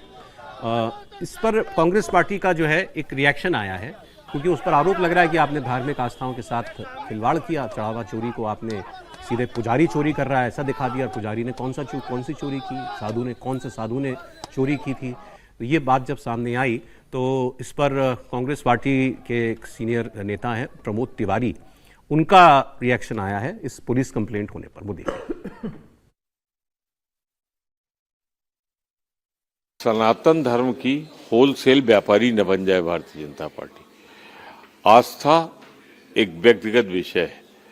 मॉक पार्लियामेंट में बहुत सी चीजें बाहर निकल के की जाती हैं। अगर पप्पू यादव कर रहे थे, मैं उसे मॉक पार्लियामेंट का हिस्सा मानता हूँ। पप्पू यादव पर सर काफी जगहों पर केसेस दर्ज हो गए हैं यूपी में और काफी जगहों पर। मैं इतने कह सकता हूँ कि पप्पू यादव जी ने जो पार्लियामेंट परिसर में किया है मॉक पार्लियामेंट का स्वरूप था, जो लोकतंत्र का हिस्सा है। मुझे नहीं लगता कुछ गैर कानूनी है। अब जिनको लगता है वो करेंगे, कोर्ट फैसला करेंगे। इसके अलावा एक और बात कही है इन्होंने। एक तो ये मॉक, कौन सी मॉक पार्लियामेंट है ये? मॉक पार्लियामेंट तो होती है कि पार्लियामेंट जैसा, पार्लियामेंट में जो काम होते हैं वो आप कहीं और करके दिखाएं, या आमतौर पर शिक्षित करने के लिए होता है लोगों को कि ऐसे पार्लियामेंट चलती है। तो ऐसे तो पार्लियामेंट नहीं चलती थी। कौन सी मॉक पार्लियामेंट बता रहे हैं प्रमोद तिवारी? फिर उन्होंने कहा कि अगर इस पर कानूनी कार्रवाई करनी है तो इस देश में न जाने कितने करोड़ों बार कभी कोई राम बना, कभी कोई रावण बना, तो उन सब पर भी कार्रवाई करो। अब ये कौन सी तुक है कि रामलीला को इसके साथ उन्होंने जोड़ा और कि अगर इस पर कार्रवाई होती है तो फिर उस पर भी कार्रवाई होनी है। त्रिपाठी जी, नहीं, प्रमोद जी क्या है ना कि ऐसे कांग्रेसी हैं जो मतलब सोनिया जी को देश के कानून से ऊपर मानते हैं, राहुल जी को देश के कानून से ऊपर मानते हैं। जब एक बार न्यायालय ने उनकी सदस्यता पर की थी तो प्रमोद जी का मुझे वो बयान याद आ रहा है। उन्होंने कहा कि जज को सोचना चाहिए था कि किसके खिलाफ निर्णय सुना रहे हैं, यानी देश के नागरिक के तौर पर नहीं, राहुल जी कुछ अलग उस पे हैं। जब राहुल गांधी के खिलाफ कुछ बोला तो जज किसके खिलाफ बता? उन्होंने कहा कि जज को सोचना चाहिए था किसके खिलाफ ये सुना रहे हैं फैसला, ये बोला उन्होंने। जब इस मानसिकता के व्यक्ति को बोलना होगा तो वो क्या बोलेगा? और प्रमोद जी देश में शायद ये रिकॉर्ड उन्हीं के नाम है। अब तो खैर उनकी बिटिया वहां से विधायक हैं, रामपुर खास से वो मेरे ख्याल से 9 बार लगातार जीते हैं, उनका रिकॉर्ड है। और ऐसा व्यक्ति वो कह रहा है कि ये मॉक पार्लियामेंट है। मॉक पार्लियामेंट बाकायदा मतलब प्रतिनिधि बैठते हैं, बाकायदा अध्यक्ष होता है, बाकायदा विषय तय होते हैं। वो इस प्रहसन को, इस मतलब बहुत गिरे हुए हल्के स्तर के प्रहसन को, सीधे हिंदुओं की आस्था पर चोट करने वाले प्रहसन को मॉक पार्लियामेंट कह रहे हैं। तो मैं तो यही कहूंगा, उनकी आंखों पर चूंकि गांधी परिवार की गुलामी का ऐसा चढ़ा हुआ है ना कि उनको कुछ और सूझ आप लोग नहीं उस दिन बात कर रहे थे, मैं नहीं था प्रोग्राम में, लेकिन मुझे हैरानी केवल ये हुई कि राहुल गांधी को क्या जरूरत थी इसका पार्ट बनने की? जो कर रहा था करने देते। मतलब वो लीडर ऑफ अपोजिशन है, लेकिन बड़े नेता हैं, राहुल जी वो अवॉइड करते हैं। राहुल जी कोई अवसर छोड़ना नहीं चाहते हैं ना, ऐसा तो वो तो चाहते हैं कि वही सबसे आगे। अरे और इसमें उनको किसी को क्यों ये नजर नहीं आया कि ये विवाद बनेगा? जितने लोग वहां घेरा बना के देख रहे हैं, किसी को नहीं लगा कि ये चीज प्रॉब्लमेटिक है, ये नहीं होनी चाहिए। ये भी तो बात है। नहीं, विवाद नहीं बनेगा भाई। सीधे सीधे ये लोगों को कोई कुछ भी कहे, लेकिन जैसे कहते हैं ना, जब चढ़ावा चोरी हुआ था तो लोगों को बड़ी पीड़ा हुई थी, कष्ट हुआ था। लेकिन अब कार्रवाई हो रही, सब कुछ हो रही, जब इस तरह का प्रहसन होता है तो फिर लोगों को लगता है कि अरे भाई ये तो पहला मौका पाते हैं, फिर हिंदुओं का अपमान ही करेंगे। चलिए सर, 3 छोटी छोटी खबरें और मैं आपको बताता हूं। एक स्पेन की खबर आपने देखी थी, बहुत चर्चा हो रही है उसकी, घुसपैठ कितनी खतरनाक हो सकती है। मोरक्को से जो जन सैलाब आया था, मतलब एक दिन में 60,000 लोग, सोचिए छोटा सा शहर ही है वो सियोटो, 60,000 लोग वहां पर, कोई तैर के, कोई दीवार फांद के वहां पर पहुंच गए नावों से। संभालने में स्पेन के पसीने छूट गए, उनके प्राइम मिनिस्टर को वहां जाना पड़ा। बाकी यूरोपीय देशों को भी डर लगने लगा है। स्पेन से जिन देशों की और सीमाएं लगती हैं, इटली जैसे देश है, उन्होंने आना जाना बंद करवा दिया है। हालांकि यूरोपियन यूनियन की पॉलिसीज के तहत वहां फ्री मूवमेंट होता है, लेकिन उन्होंने फिलहाल सस्पेंड कर दिया है फ्री मूवमेंट, कि कहीं ये जो इतने लोग आए ये हमारे यहाँ ना आ जाए। जुलाई के आखिरी दिनों में अफ्रीकी लोग मोरक्को के रास्ते स्पेन में घुसे थे, घुसपैठ के समंदर के रास्ते आए और स्पेन की सेना को लगाना पड़ा है इनको रोकने में। अब स्पेन की सरकार कह रही है कि इनमें से ज्यादातर वापस चले गए हैं। कितने लोग आए? आप किसी शहर में रहते हो, अंदाजा कीजिए आप जरा। इस पूरे सियोटो की पूरी आबादी 84,000 है और कितने लोग आए? 60,000। मतलब जितनी आबादी पूरे शहर की है उसके 70% लोग एक बार में, एक दिन में आ गए। क्या होगा फिर? 70 लोगों की मौत हो गई, कोई भगदड़ में मर गया, कोई डूब के मर गया। स्पेन की सेना ने मोर्चा संभाला हुआ है। वहां के प्रधानमंत्री इस वक्त उन पर बड़ी आलोचना हो रही है कि आपकी वजह से ऐसा हुआ। हालांकि जैसे हमारे यहाँ सुप्रीम कोर्ट में एक टिप्पणी हुई और कॉकरोच जनता पार्टी खड़ी हो गई, ऐसे इनके यहाँ भी एक सुप्रीम कोर्ट में एक टिप्पणी हुई थी। दरअसल सुप्रीम कोर्ट ने कुछ ऐसा फैसला दे दिया कि जो भी व्यक्ति समंदर के रास्ते आएगा उसको आप तुरंत वापस नहीं भेजेंगे। कुछ फैसला है उनका। तो मोरक्को में यह हवा इस तरीके से फैल गई कि भाई अब स्पेन ने यह कहा है कि जो आदमी नाव के जरिए समंदर के रास्ते आएगा उसको हम रख लेंगे। तो लाखों की भीड़ इकट्ठा हो गई मोरक्को में और वो बॉर्डर पर वो इधर आने के लिए, और उसमें से हजारों लोग जो हैं ये इधर को आ भी गए। लेकिन अब ये मामला बड़ा बन गया है। यूरोप में इसको लेकर के इमिग्रेशन पॉलिसी की एक नई बहस शुरू हो गई है। सर, इस पर हमने चर्चा काफ़ी की थी कल भी चर्चा की थी और ये गंभीर मसला है। और एक साथ आपने जैसे बताया 70% से ज़्यादा आबादी यदि वहाँ पर आ जाए। अच्छा, आप यूरोपियन यूनियन को देखो ना, तो वहाँ पे मूवमेंट बहुत आसान है, क्योंकि एक तो कहीं पर भी प्रतिबंध, मतलब एक देश से दूसरे देश में जाने के लिए हमारे जितने चुंगी नाके लगते हैं ना, उतने भी नहीं लगते। महसूस नहीं होता कि आप जर्मनी से फ्रांस जाएँ या स्पेन से इटली आएँ, या उस तरह का मसला है। लेकिन ये गंभीर मसला, और मैं कह रहा हूँ दुनिया भर के देशों में माइग्रेशन को लेकर और जो इलीगल जो इमिग्रेंट्स आ रहे हैं उसको लेकर बड़ी बहस हो रही है। लेकिन सब लोग क्या है कि अभी भी अपने अपने स्तर पर निपटने की कोशिश कर रहे हैं। ये तो गंभीर मसला है। स्पेन में वैसे भी बहुत सारे अवैध जो प्रवासी हैं वो बहुत बड़ी तादाद में रहते हैं। जी बिल्कुल बिल्कुल। तो वो गेटवे मानते हैं, गेटवे मानते हैं। हाँ, गेटवे ही का मैंने जिक्र किया था कि गेटवे है ये। तो अब कैसे निपटेगी, सरकार भी वहाँ पर बहुत परेशान है इस समय, और सेना के रास्ते इसको नहीं निपटा जा सकता। नहीं, कितने लोगों को आप क्या करोगे, सेना क्या करेगी? सेना तो गोली चला सकती है, पकड़ के कहाँ रखोगे आप? छोटे शहर हैं वहाँ पे, इतनी तो आर्म बड़े फोर्सेस शहर भी नहीं होती, हाँ, आर्म फोर्सेस भी इतनी बड़ी नहीं होती। और वहाँ फोर्सेस की जरूरत उस तरह से नहीं होती ना। पूरे यूरोपियन यूनियन को देखें तो वो दूसरे तरीके से। एक ही लाइन, तो बहुत अच्छी खबर है मेरे पास। बस मैं एक ही, जो क्रिश्चियन मिशनरीज हैं ये सब सोमालिया और यहाँ से मोजाम्बिक वगैरह सबसे वो लोग हैं जो क्रिश्चियनिटी या इस्लाम में विश्वास करने वाले हैं। तो इनकी दरिद्रता क्यों नहीं ठीक हो गई, जो क्रिश्चियन मिशनरी चारों ओर एशिया में धूम मचाने ले चले जाते हैं, संस्कार बांटने चले जो। जी ठीक बात। अब एक खबर इससे सुनकर आपका दिल खुश हो जाएगा, खुशी से मन भर जाएगा आपका। देश में पहली बार एक दिल को, हार्ट को ट्रांसप्लांट करने के लिए, उसकी ट्रांसपोर्टेशन के लिए ट्रेन का इस्तेमाल किया गया। ये इतिहास रचा है वंदे भारत ट्रेन ने, जिसमें एक धड़कते दिल को सूरत से अहमदाबाद लाया गया। हार्ट ट्रांसप्लांटेशन के लिए पहले अहमदाबाद में हॉस्पिटल से स्टेशन तक ग्रीन कॉरिडोर बनाया गया। इसके बाद हार्ट को अहमदाबाद के अस्पताल में पहुंचाया गया। रेलवे के मुताबिक सूरत से अहमदाबाद की 250 किलोमीटर की दूरी तय करने में वंदे भारत को करीब 2.5 घंटे का समय लगा। अभी तक ऐसी आपातकालीन मेडिकल ट्रांसपोर्टेशन के लिए हवाई मार्ग या एम्बुलेंस का उपयोग किया जाता था।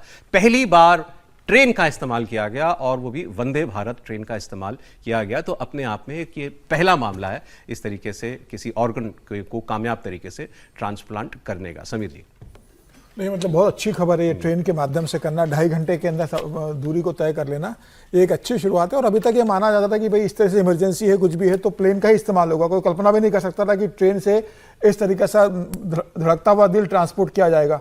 तो ये बताया कि भारत की अब रेल व्यवस्था कहाँ पहुँच गई है, मतलब प्रधानमंत्री मोदी के बाद रेल में कितने एडवांस हो गए हैं और रेल में कितनी सुविधा हो गई, कितनी स्पीड आ गई है कि ट्रेन के माध्यम से भी अब आप ये चीज़ें कर सकते हो। तो एक बहुत अच्छी खबर है ये सर। तो इसी अच्छी खबर पर आज प्रोग्राम का दिल धड़कते रहने चाहिए सर, दिल धड़कते रहने चाहिए, दिल मिलते भी रहने चाहिए। बिल्कुल। बहुत शुक्रिया विजय जी, हर्षवर्धन जी, प्रोफेसर साहब, समीर जी, बहुत धन्यवाद आपका। कल फिर मिलेंगे आपसे 1 बजे आपके प्रोग्राम कहानी कुर्सी की में।